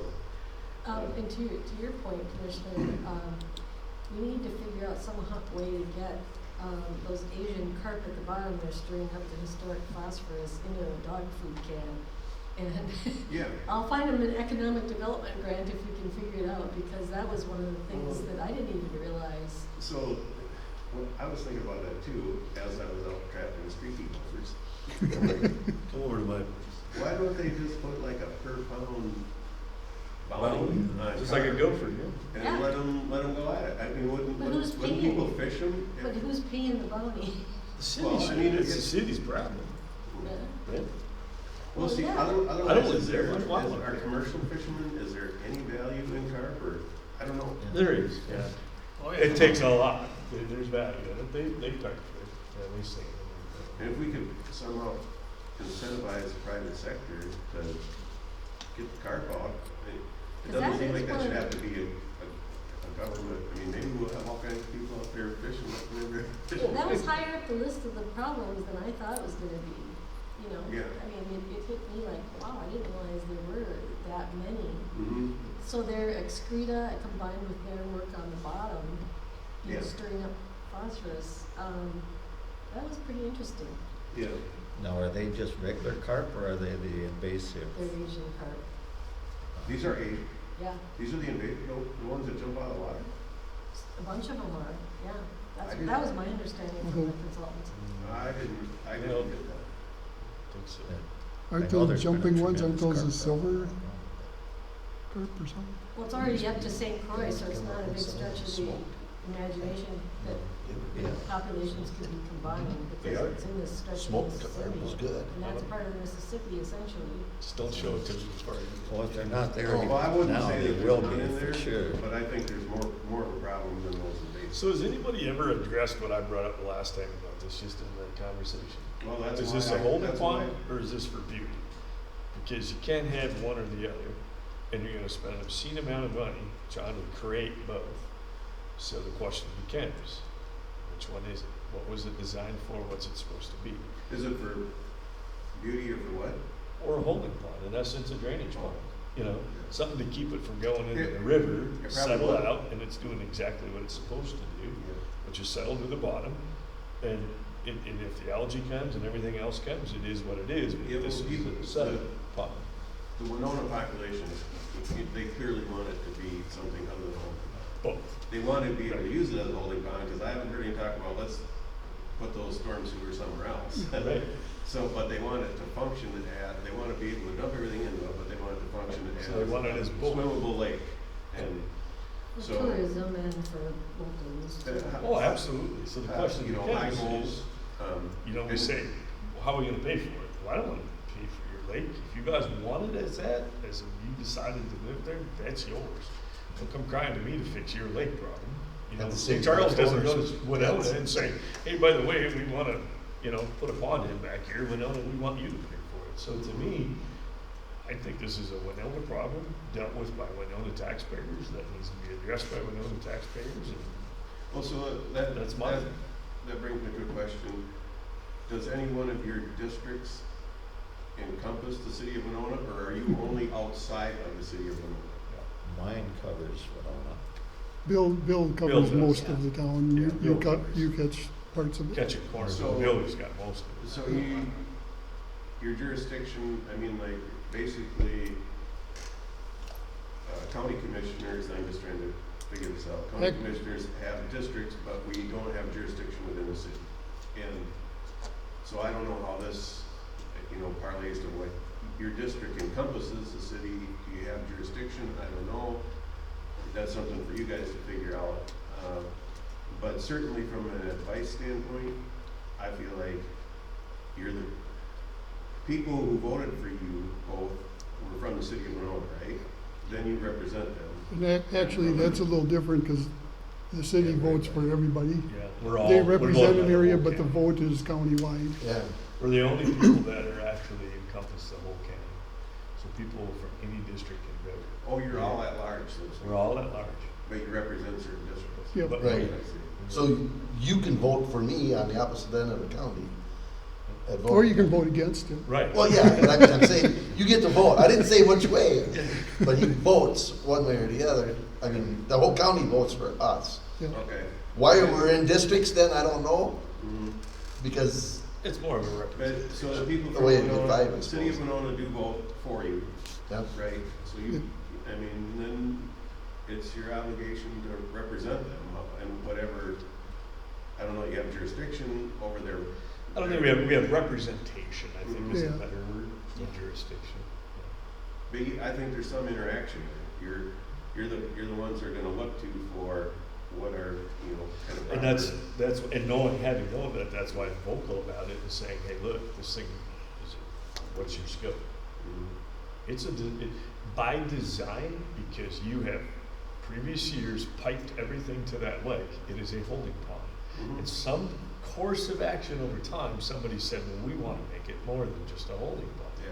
And so my thing back to them is saying, you're gonna either have to change all your infrastructure to stop dumping things into there, or you're gonna have to. Well, even if they do that, Accept it's that not gonna it is. reverse what's happening. No, exactly. It's gonna stop, Yeah. hopefully, most of it from prolonging, but Yeah. I don't, to me, this is the city wants something more than what it was ever designed to be. And it's a tough battle, because it didn't get put in as a swimming hole, it got put in as a drainage system. Well, there was a article, What's that, Bill? there was an article, from the one on a post, I think it was the latest one, Yeah. you know, that the city basically admitted that, Mm-hmm. you know, they're the problem, Yeah. you know. Yeah. It's Yeah. not agriculture, it's I not don't anything hear else. solutions, to me, the solution that comes to my mind, and I'm sure would be popular one, would be to dredge 90% of it, put that all in 10% of the area, make the lake 10% smaller, and now you have additional land development, but that's taking wetland out of, not being wetland, I'm sure that wouldn't go over to me. I've never heard any solution like that, but it seems like you can't dredge this up and move very far and be cost effective, but they need to come up with their own solution, I'm sure, and I'm sure that won't be it. That's not a bad one. Yeah.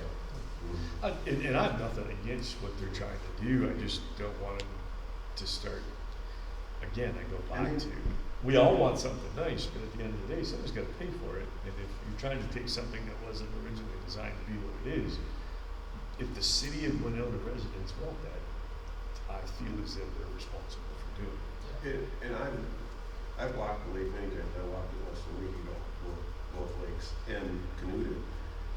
And one time I started trying to count the amount of storm sewers that went in there, and then I got to a couple dozen, and I'm like, Yeah.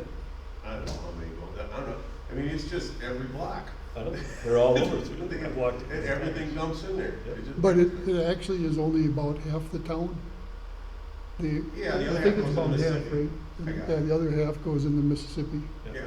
But just for even half the town, that's Mhm. a lot of, That's not very much water for that half that town. Yeah.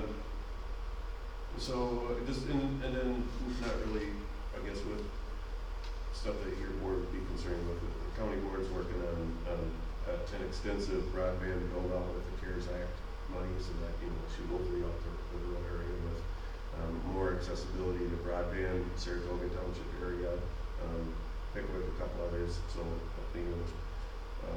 great use of that funding, I think.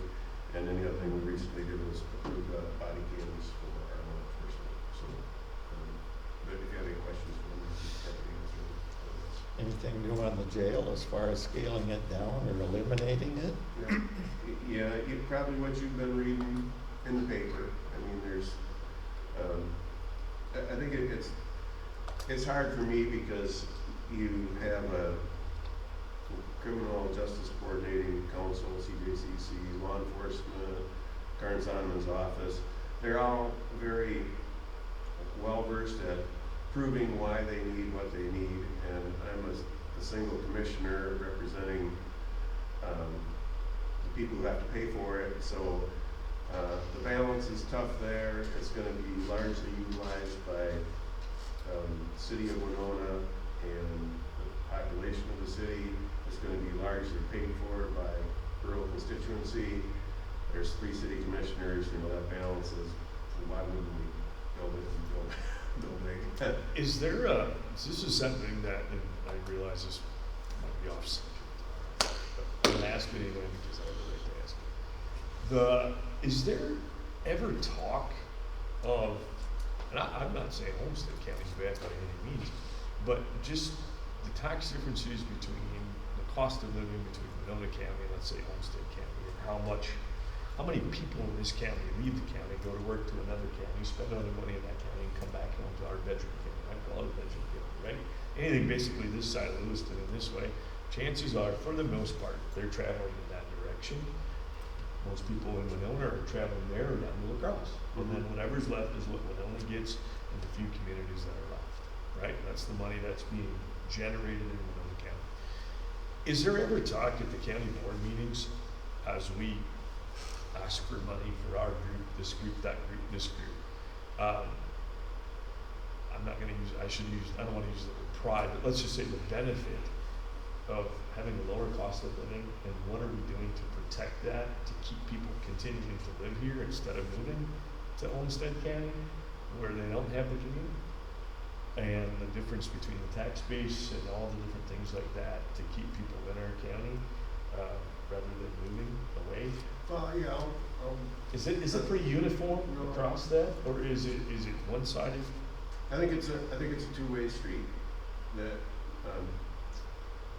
the city of St. Charles has seen more development than anywhere else in the And if you look at the cost of living, and you look at the fairgrounds in St. Charles, and you look at the property taxes and all taxes that you have to pay in Olmsted County, Winona County looks very lucrative. That's what I'm saying. And what are we doing to So we preserve are that? benefiting from being a lower, but people are saying, I'll drive to Olmsted, or I'll drive to La Crosse because it's a better deal to live in Winona County.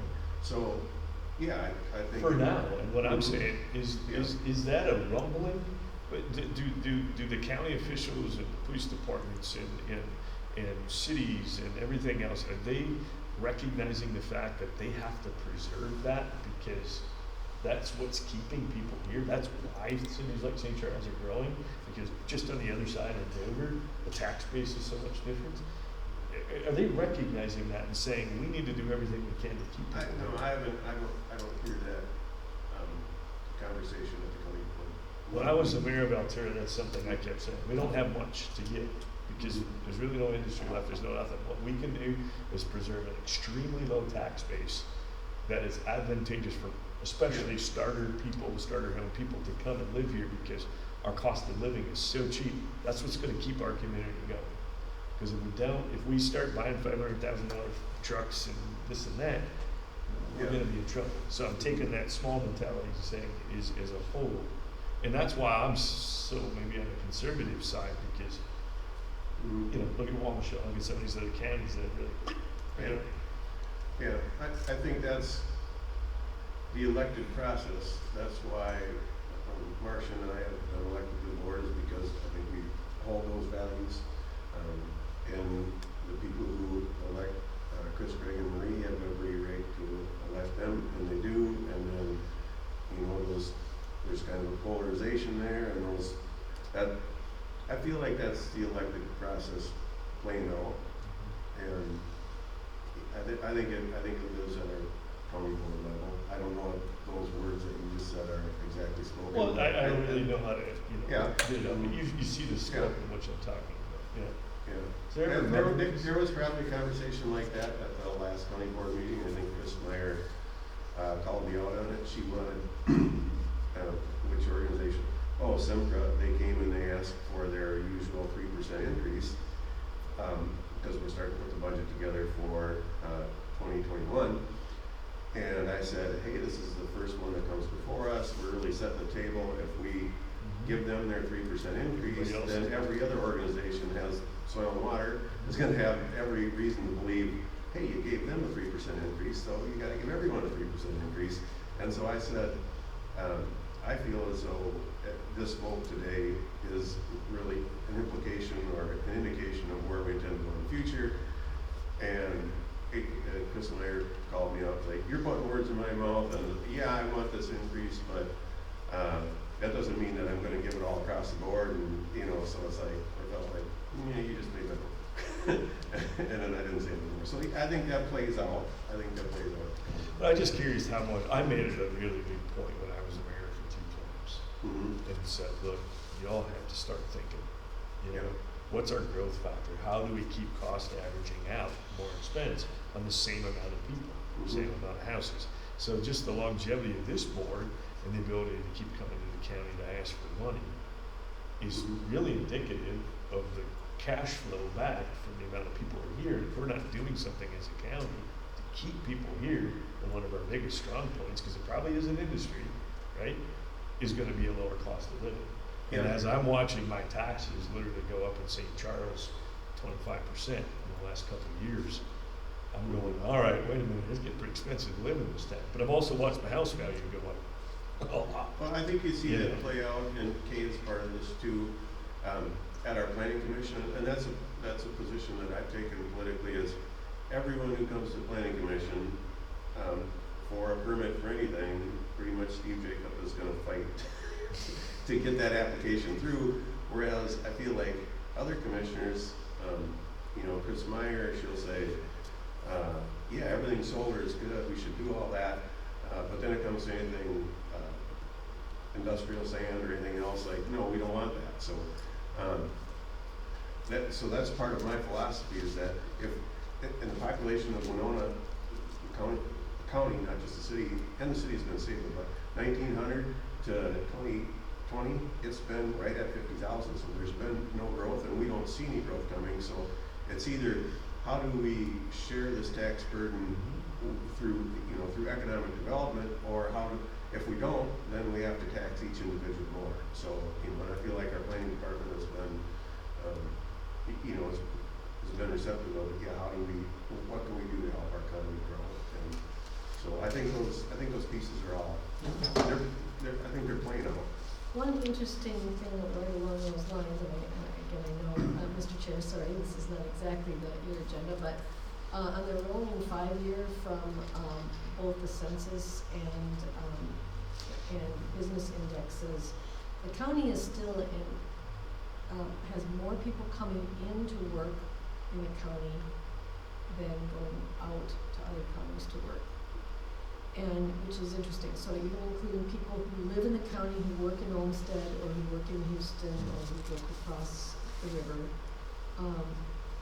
there are still more people inflowing than outflowing.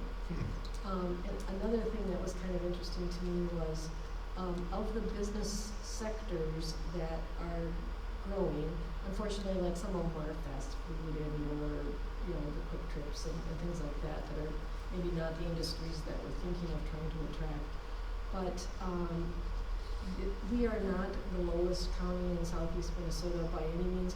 We're not a rising star, but we were on a slight increase as far as, again, before COVID hit, of the power of moving the needle up on some of those smaller businesses. And up until recently, when I started, there was like 50 to 75,000 in the Economic Development Authority budget, and now there's close to $1 million. So we haven't been aggressive about promoting it because that was one loan, and we can handle that without going out and saying, hey, to a lot of bankers, because otherwise if bankers had come back, we would have said, well, I'm glad you're excited and that we got you excited, but sorry, we don't have any money to loan. But now there is the ability to do some of that. And so, maybe these are small incremental increases. We certainly don't want to go backward, So I think your point, Josh and Commissioner Jacob are well taken, and, we're trying to do what we can within the budget and the time we've got to try to keep that needle from sinking and maybe edging up a little bit. Do you have more than Kate for your? Oh, sorry, Your- yeah. I got, if I can, I just got one comment for Steve. I would like to give you my thanks for you working on keeping our taxes low. Yes. Which helps with Josh's point of keeping Winona County economical to live in. And if we didn't have you and Marcia working that way, as hard as you guys do, we might not be as attractive as other counties are. Well, once we lose the niche to make it, so when I'll just give you real quick, 15 seconds. My neighbor lived next to me for 17 years. The only reason he lived in Altero was because of the cost of living, and he figured the gas money out versus what it cost to live in Winona. And he worked on the other side of the other side of the town. And it was advantageous for him to drive back, and it was his wife, advantageous. But he said, if that ever changes, there's no sense of living here anymore. I might as well go to Winona. Yeah. And you know where he moved now? Durand, Wisconsin. Out of state. Out of state. He got tired of it. He got tired of it. He got tired of the high taxes. He got tired of all the crap. Well, thanks, Andy, but everything that everyone does, I mean, being involved, or you guys are involved at every level, community, people who work for the government or public service, people too, so it all works together, and there's plenty of credit to go down, so, Give us lots of good news. What do you got? Okay, I'll hurry, but I haven't been here for a while because I've had some health issues, so I've been working remotely. We have low-income septic funds that are going to expire in December, so if you know of any folks that might be eligible for that, then we'll hunt them down, but we need some leads. And Sheila and Lou are working on that. We have a second grant for that too, so we don't want to lose the money. We want to try to do some help for people, and we have had one fairly recently that we found that we were able to give them $5,000 in help to get a septic system up to speed. And that's probably one of the things, based on the study that Commissioner Jacob referred to, Being able to advertise that we've got this, and then the area along the creek that leads to Baller Lake, might be an area to emphasize, that we could maybe send something out in a newsletter to the township officers, or something like that is kind of where I'm thinking about this. You know, how to get the word out there, because the township officers aren't meeting either, you know, or they're not doing it on Zoom. So, something about that. Extension met, and, Jake's position as the Extension Ag Educator, which was a .5 full-time equivalent FTE, was verified as what the Extension Committee wanted to recommend to the board for 2021, not to expand it to a .75, but just to keep it as the status quo, not get grandiose about it. It's a little tougher to kind of put together what the rest of the FTE .5 would be in terms of grants that may or may not be continuing on, but that's the situation. That person would have less involvement with the county, with master gardeners. They would still interact with them, but master gardeners are now not involved in the county bill paying and so on.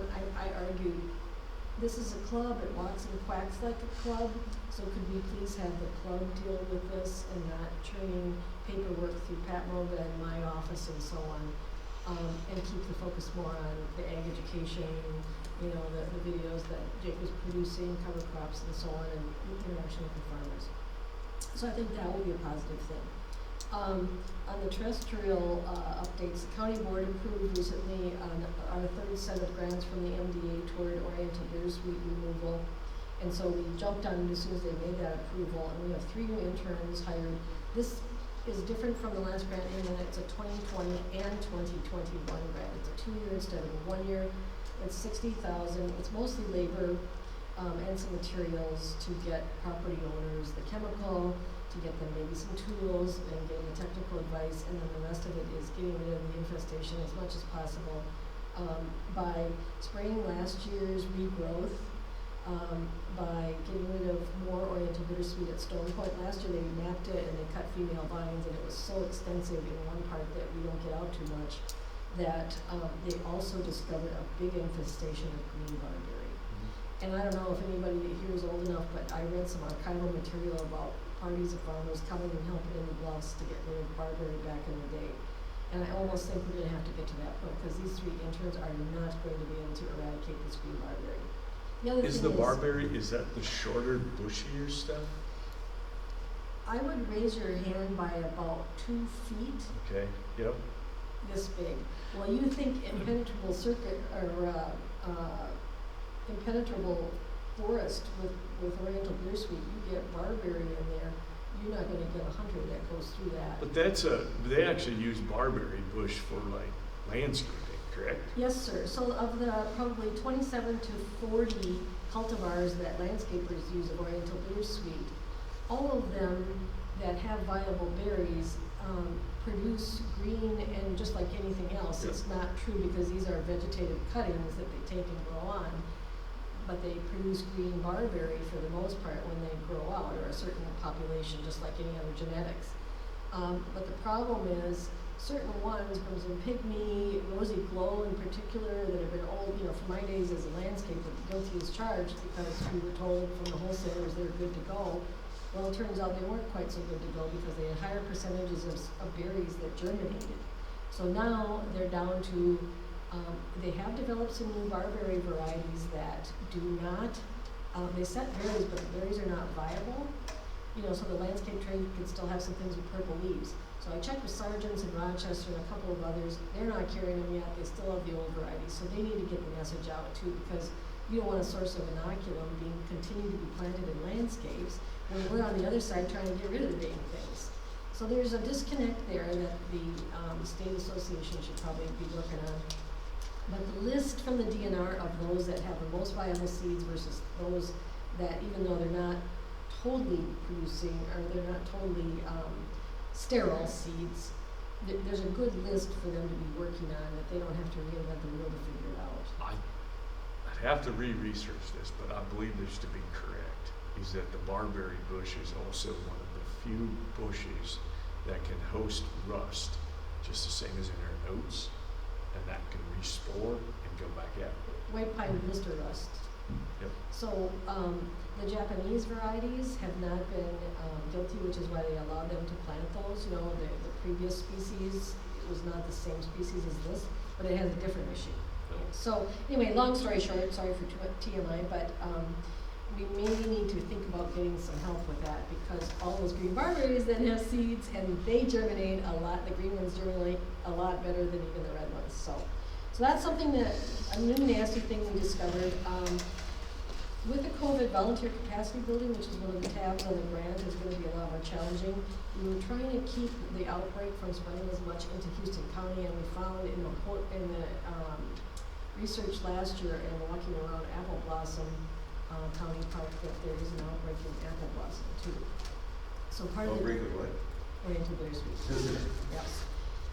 On the side toward MnDOT, but MnDOT was pretty cooperative last year. You know, it's one of those things where I mentioned to this group, a lot of state agencies get siloed and you'll get siloed, but with the SWCD's efforts and the forestry mower and MnDOT and MDA and the county, it was one of those where everybody's on the same page at church and it's singing. So I was like struck by, I feel like the dollars are being efficiently used and people are working well together. So the problem's not solved even with a 2-year grant, but anyway, that's a current situation. Other invasive species news, Farmers Park has more garlic mustard than 3 years ago, even though we had some volunteers plucking along the stream. And up the township road, that's the low maintenance road, 3 years ago, the trillium and wild geranium that were there are gone, and they're now garlic mustard. So that situation plus dumping is one of the things going on here. We're gonna be spraying rodeo along the stream side for some of that garlic mustard. Palmer amaranth was found, I'm sure that's not newsworthy to this group, in Houston, and the exact location, of course, is not public from the NDA site, but it's just something to be aware of. And I think that's it for me. So I got a question on that. Why don't they make that public? Because if people are going in there custom harvesting, whether chopping, combining, or whatever, they get them seeds on their combine, or they could wash them machines afterwards or something, and that would help eliminate the spread of that. The individuals know. I think it's partly to do with shaming. Because, No, it ain't their fault that it came in somehow.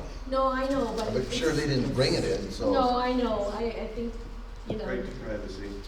it's something I know, like but I that. mean, Yeah, there's a lot of stuff that would make sense. With the whole COVID thing, it was tough to, how do you decide when there's an outbreak, but you gotta keep Yeah, people's, yeah. they have the right Again, privacy. in Lewiston, we're beating up Lewiston today. I mean, I never had water hemp until I started doing custom combine. And we had a Yeah, bunch of that's calls. how I and got it, I yeah. checked. Yeah, you know, so that's why I'm, Yeah. I've learn from our past mistakes by, you know, and if the guy does his own chopping and stuff or combining, depending on what fields it in, that's one thing, but if he does, custom people come in to do it, I think that's a concern that we can help. Yeah. Just wait till Well- you get its ugly cousin. Christina Palmer from the MDA, oh, sorry. It's even worse. No, go ahead. Christina from the MDA, you know, we'll make that known to her at our next meeting. They're the ones dealing with Palmer amaranth directly, with what crews coming down, is my understanding. You know, our interns are not charged with doing anything with that or with poison hemlock. They have identified some spots in the past, and then she'll send out work crews, but our, you know, college age interns are not having to do with the poison hemlock. I'm not comfortable having a bunch of people that are teenagers in the young 20s, some things being able to safely deal with something where all the parts are toxic. But we certainly want to map it and get rid of it in some safe fashion. So that's it I have. Okay. Thank you, Kate. Sue, Sheila, both not here, so I guess we go to the supervisors. Josh? I guess it has us both down here first for this area summer resolutions. You and I were on that. You were on it. Yeah. Yep. Yeah, I think they all passed but one. Just us three. Yeah, was it just us three that were on it? Yeah. Is that what it was? All passed but one? Yeah, they I all- remember it. Oh, did one not pass? Maybe they all. I had my passed. notes and I lost them.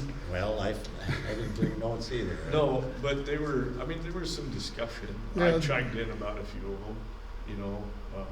The nitrogen one, that passed, right?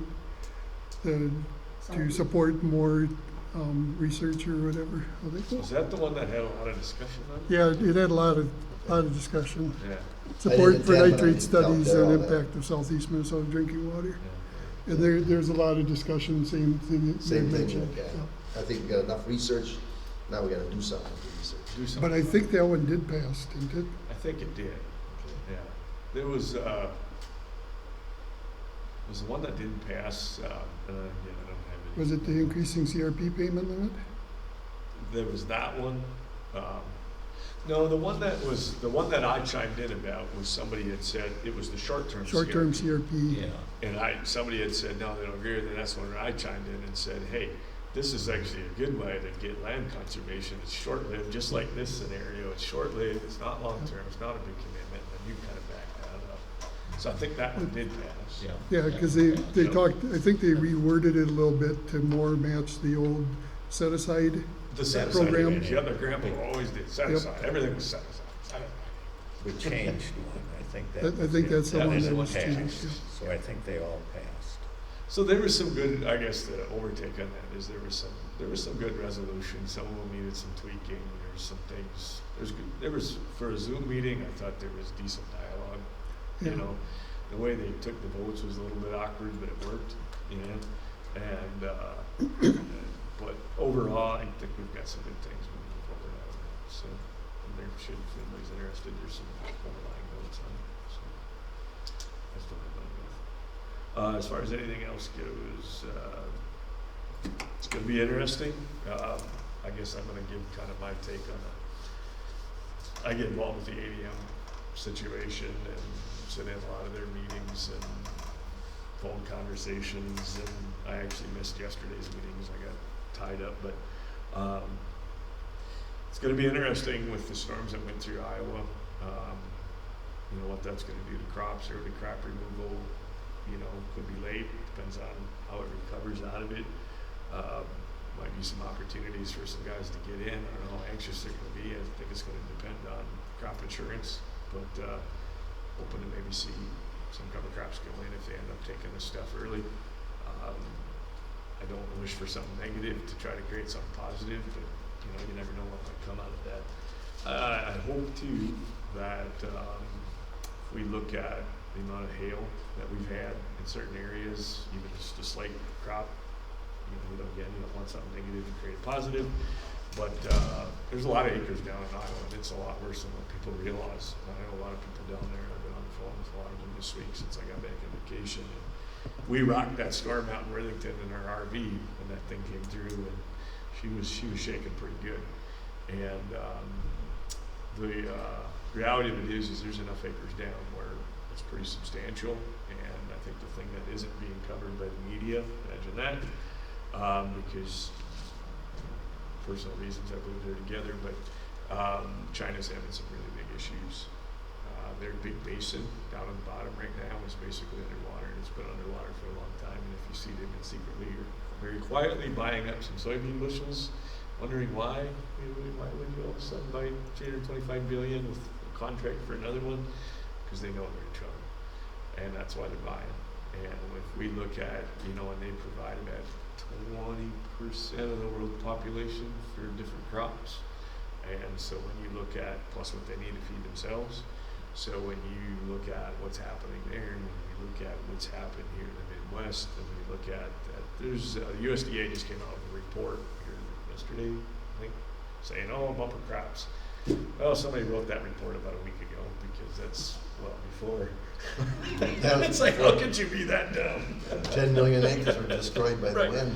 So obviously that's an old report that somebody wrote when on vacation, and I don't think the crop. I think in areas we're going to see some phenomenal crops. I have people calling me saying, "Hey, you need to get out here. Look at these. This is the best I've ever had." And then in some areas it's been dry. You get to the western part of the state, you get up there, things are dry.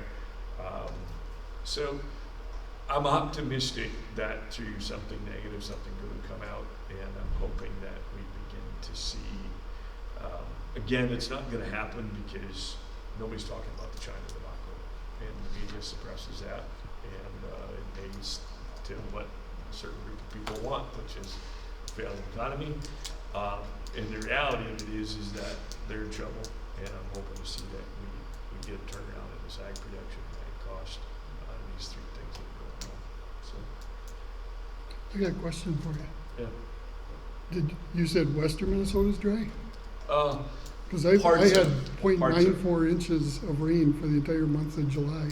Say that again. I had, the month of July, I had 0.94 inches of rain. They didn't have a measurable rain from August 22nd until July 18th.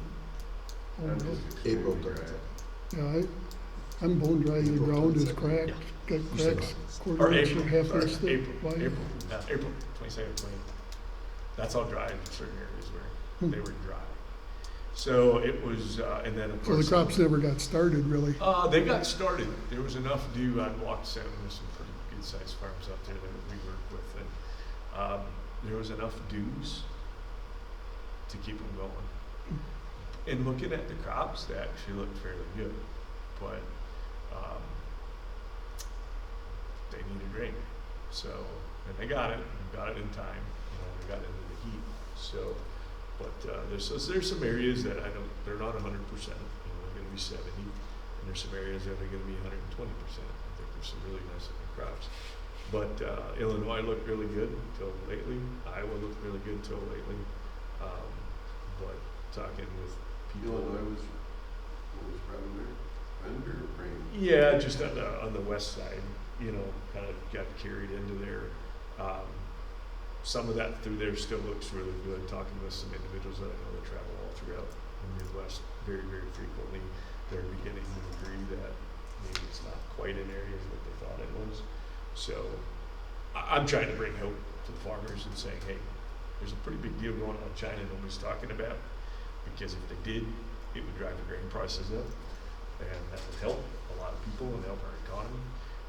And then the second side is obviously the disasters that we've seen come through. So there's an artificial suppression in the market right now that I hope turns around. That's what I'm saying. So we'll see. Time will tell. And we still got a lot of time between now and harvest for wind, stock Yeah. failure, hail, So not that I want it for anybody, but it's right now we have an overproduction and we need to get an underproduction, and that's just what's going to happen. So for the farm industry. And you know what, for small businesses like us and John Deere and everybody else, everybody's getting hurt by this. So that's all I have. Bill?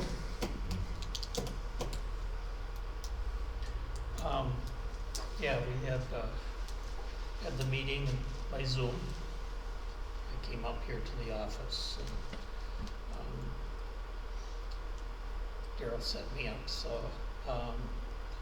we. What do you do without Daryl, huh? I know, yeah. Well, I'm gonna rely on him for some information for my report too, but we did approve a new budget, and the dues for the coming year are 3,000? $3,000. That's what the budget is, but they won't decide that for sure till January.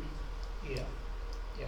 Because they're working on a couple other funding sources, and the one did come through from USDA, if I remember right, for $100,000. So that did come through. So hopefully that's going to help push those dues back down Okay. when the time comes.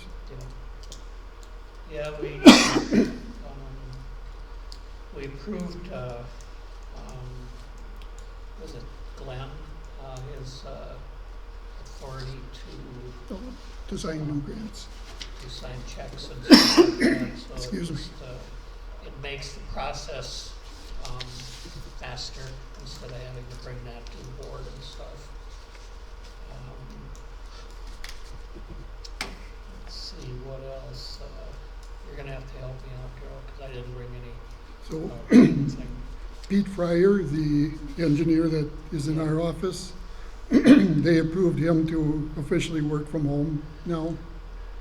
So he'll slowly be moving his stuff out of the office, which will give us a little more space for And Lance will be moving into that area, probably. probably. that's the thought right now. Is Pete gotten back to pretty good health, or is that part of the? He's gotten back pretty good. He's working full-time, but he's got a number of underlying conditions that make him a very high risk Okay. for COVID. Was he Does he down have in a- Cedar Valley the other day? I don't know. I don't think so. It sure looked like him when I went by. Oh, yeah? There was 3 guys working down on the creek where they did some restoration. I doubt that it was him. He was up on the road, but, Yeah, I don't think, we weren't part of that. I think that was all DNR, okay. right by the church there, across the Yeah. road. Yeah. Pete Woodward's done that. 'Cause Yeah, I don't think that would have been him. oh, okay. Sure looked like Unless it he when I was- went by. Like I said, I haven't seen him in a while, but, Yeah, unless he was maybe looking at it for some ideas for another project. yeah. I suppose that's possible. But that was one day, and then yesterday, I think it was, they must have put some of them boxes in for the turtles and snakes, Oh, yeah? because they said they were down in the creek working on that. So, because now that the Ridgeway is closed, I gotta go down through there quite a bit, so see what's going on. No, he's actually out with Lance this morning looking at a project or potential project. But he'll be working from home, so that'll free up some space from us, but it'll also, we won't, we won't be getting that rent coming in next year.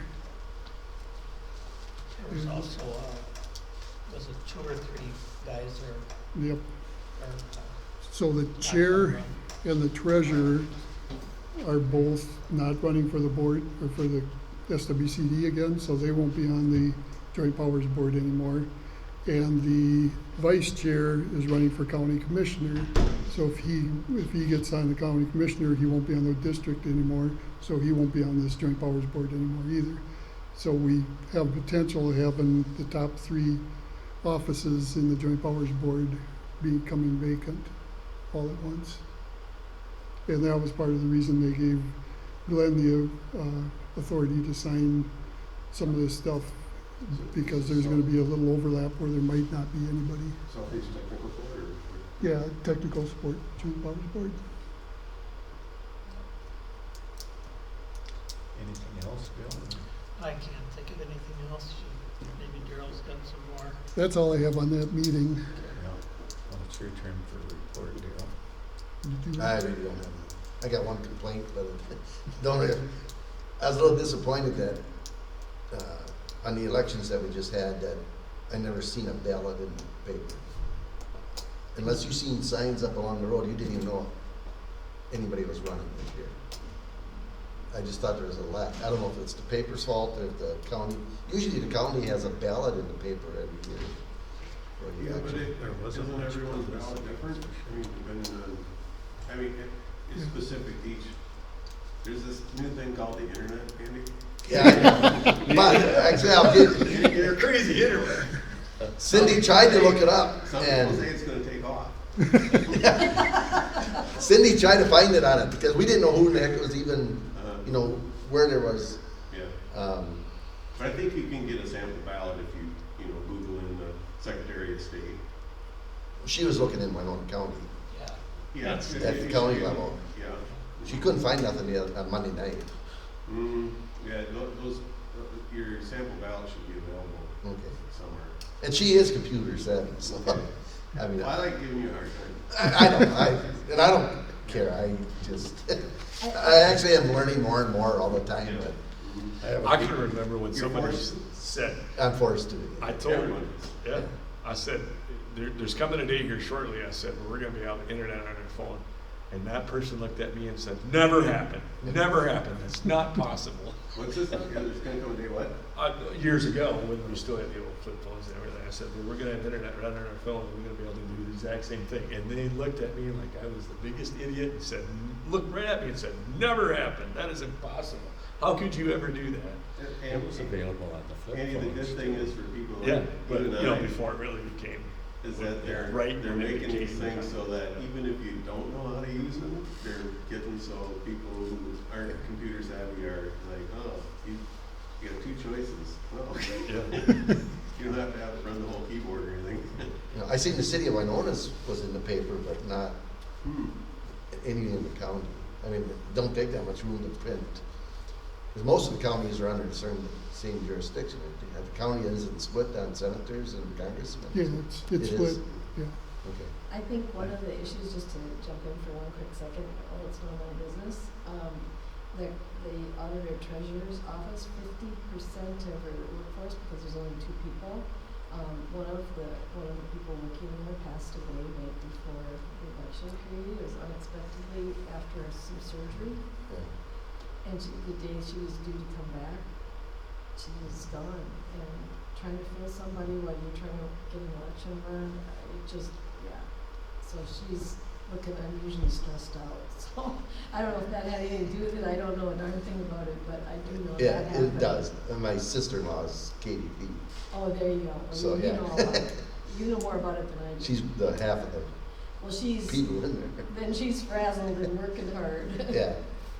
So, I There have you one go. quick question before Daryl's report. Has anybody heard any information on the seeds from China? Not since those first things came out. They were gonna do testing. I haven't heard what happened on those tests either.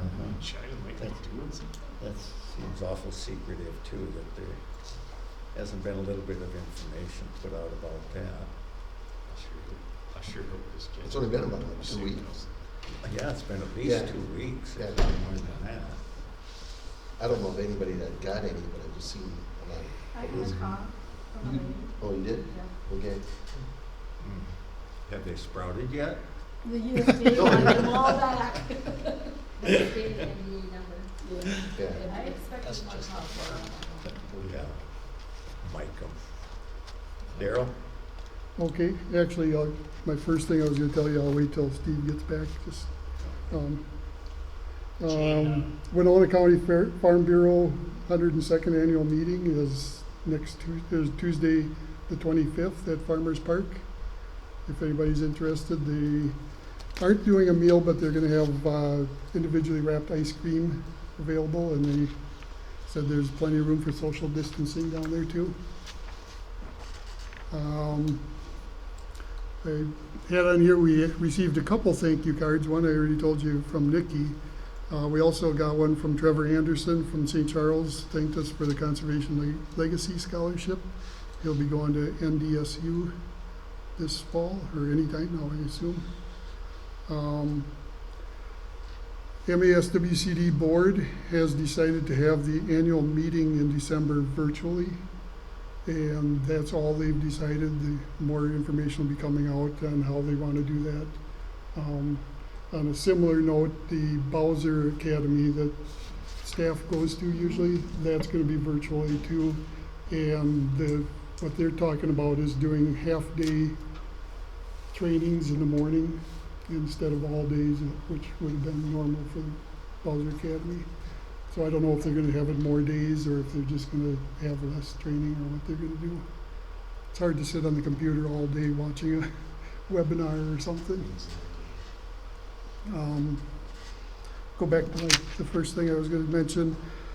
The nitrogen fertilizer fall application restrictions begin September 1st.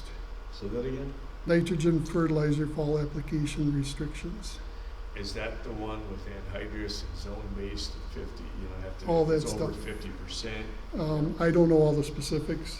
Is the phosphorus, did they link the phosphorus to it? Or is it I don't just think so. I think it's just nitrogen. Because there was talk on the phosphorus side. And it's just nitrogen fertilizer. It doesn't include manure unless manure's been manipulated to make it certain forms or whatever, I guess. That's where the And that you map- have to look into on their website or talk to MDA. So monoammonium phosphate or diammonium phosphate has a nitrogen content to it. So it's 1152.0 or 1846.0, right? Did they, because the talks originally were they were lumping that in because, that was predominantly phosphorus, it did have a nitrogen content to it. And there was talk whether they were gonna kick one or the other out, the higher DAP, which is the one I don't care for anyway. Do you know? I have no idea. I usually see But their card if you in go the mail. to www.mda.state.mn.us, then whichever slash that Is is, Winona County in it? and then /NFR, That's the information. They also have a map there that shows what areas. Most of Winona County is in it. I thought if it was over 50%, it didn't matter, the whole county got filled in. No, it goes, if you go by section, or I think it goes by section or township, something like that, is how it's broke down. If a certain amount of that section is in, then the whole section's in. And what's out are mainly a lot of our valleys. Yeah. Otherwise, most of the ridge tops are in. I think all the ridge tops are in. Yeah, that's different than I think the original proposal, because I thought the original proposal was anything over 50%. If your county fell into 50% of that geographic, blah, blah, blah, however they define that, then the whole county was in. I don't know all the No, specifics, but but that's that's the way good. the map shows. Okay. And it's a pretty good map. If you go to that website, there's a link where you can click on what do they call it? Interactive map, and you can zoom in and out to different parts of the state and see what's in and what's out. Well, Hyder's boys are having a hard time now. And I Well, think Winona County didn't allow anhydrous for a long time. What's that? Winona County didn't allow a fall application of anhydrous for a long time. But I did get a letter, or just a postcard stating that does go in effect September 1st. Other things with Bowser, the Clean Water Fund, they need to cut 10%. And the subcommittee put together some proposals, and they have two proposals. One is either across the board cuts for watershed-based funding, because that's where that funding comes from, is the Clean Water Fund, or reduce the dollar amounts for the new grants coming out. The subcommittee is recommending just the reductions on the new grants, but it's up to the Bowser board, and they meet on the 26th. So if they don't do it that way, if they do across the board cuts, then we would see some cuts to our 2020-21 Root River One Watershed One Plan grant.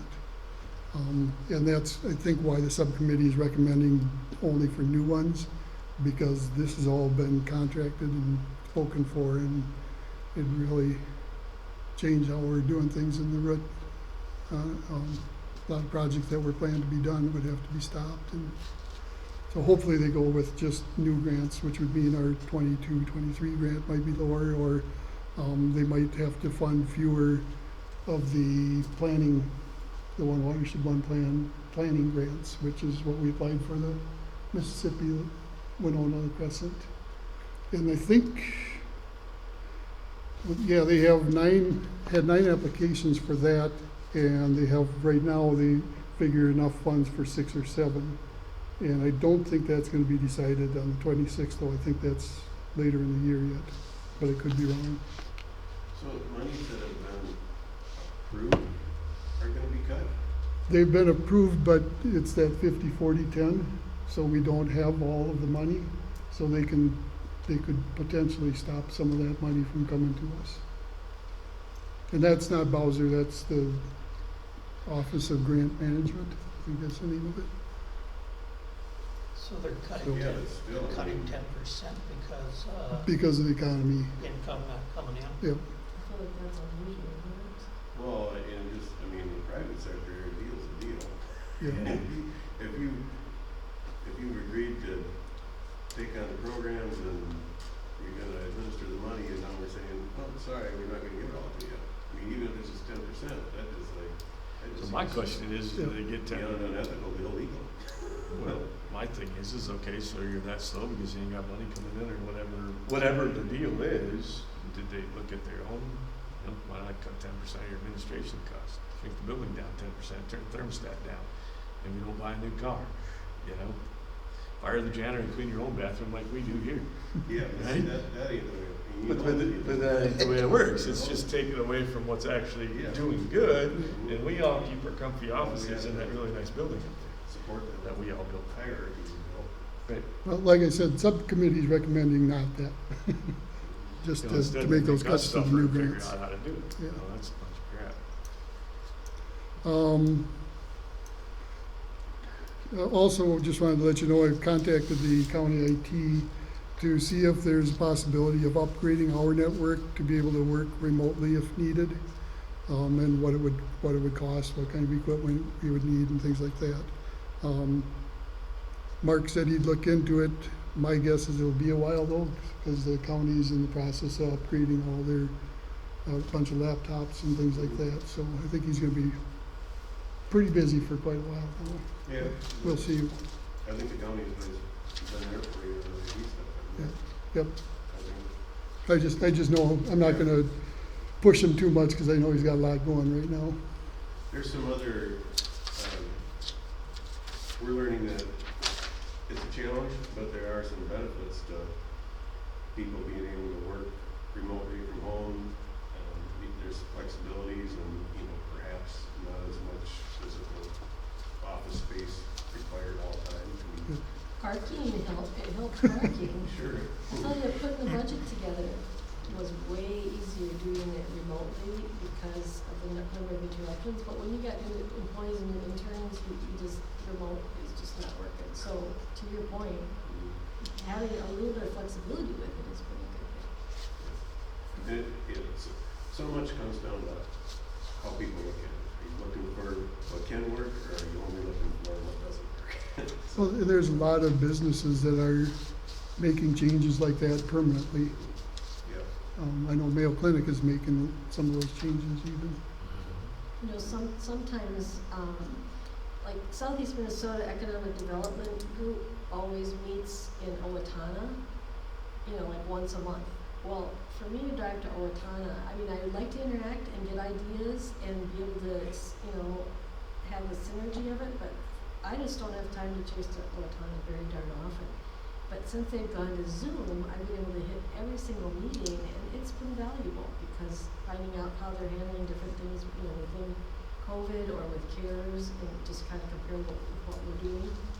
So, there have been some positives. Or how much money does a taxpayer spend on the amount of hours it takes you to drive there? That's your time, gas, and then you look at that statewide, countywide, whatever, these transportation costs can be saved, and time on road can be saved, those are all valuable. I like that about the commissioners' meetings too, is when I come to them, it's usually one thing here or there that I need to be part of, and with these Zoom meetings, I can have the meeting on, and if it's not the thing that I'm a part of, I can be doing other things on my other screen and really getting a lot of stuff done while I'm at a meeting. Watching YouTube videos doesn't count. Zoom. Interrupting videos probably. So the only other thing I was gonna mention is we got the Jeep, and we got a better deal than we expected. We got it for below the quoted price, and we were also able to get our final bill reduced from $695 to $50 for turning in the old Jeep. So it turned out really good, and actually a better vehicle than I thought it was gonna be even. Yeah. Pretty nice. So, will we be able to purchase that in 3 or 4 years when that lease comes due? I hope so. I don't see why a dealership can't write up a private lease and still we can use it as a lease agreement to bill against our grants. They say that They when can it do what comes they in want. off of lease, they Well, have to even sell them. This lease isn't with the dealership. All your leases are with this is with Chrysler Yeah. Capital, the one with, at Lewiston Auto, that would have been with GM, whatever their, So then we'll official title probably is. have to cash it out when that time Yeah. comes. So we should start planning for that now. we're planning for it. All right, Hopefully the plans will work out, but, all right.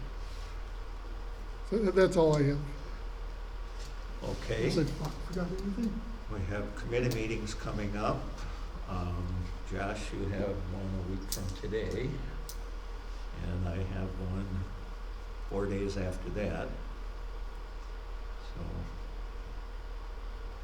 other than that, the next meeting, which we changed, will be here at 9 o'clock, September 10th. Other than that, anybody want to adjourn the meeting? So move. Meeting adjourned. We did get hit by some of that hail. I actually recorded it. I had, you know,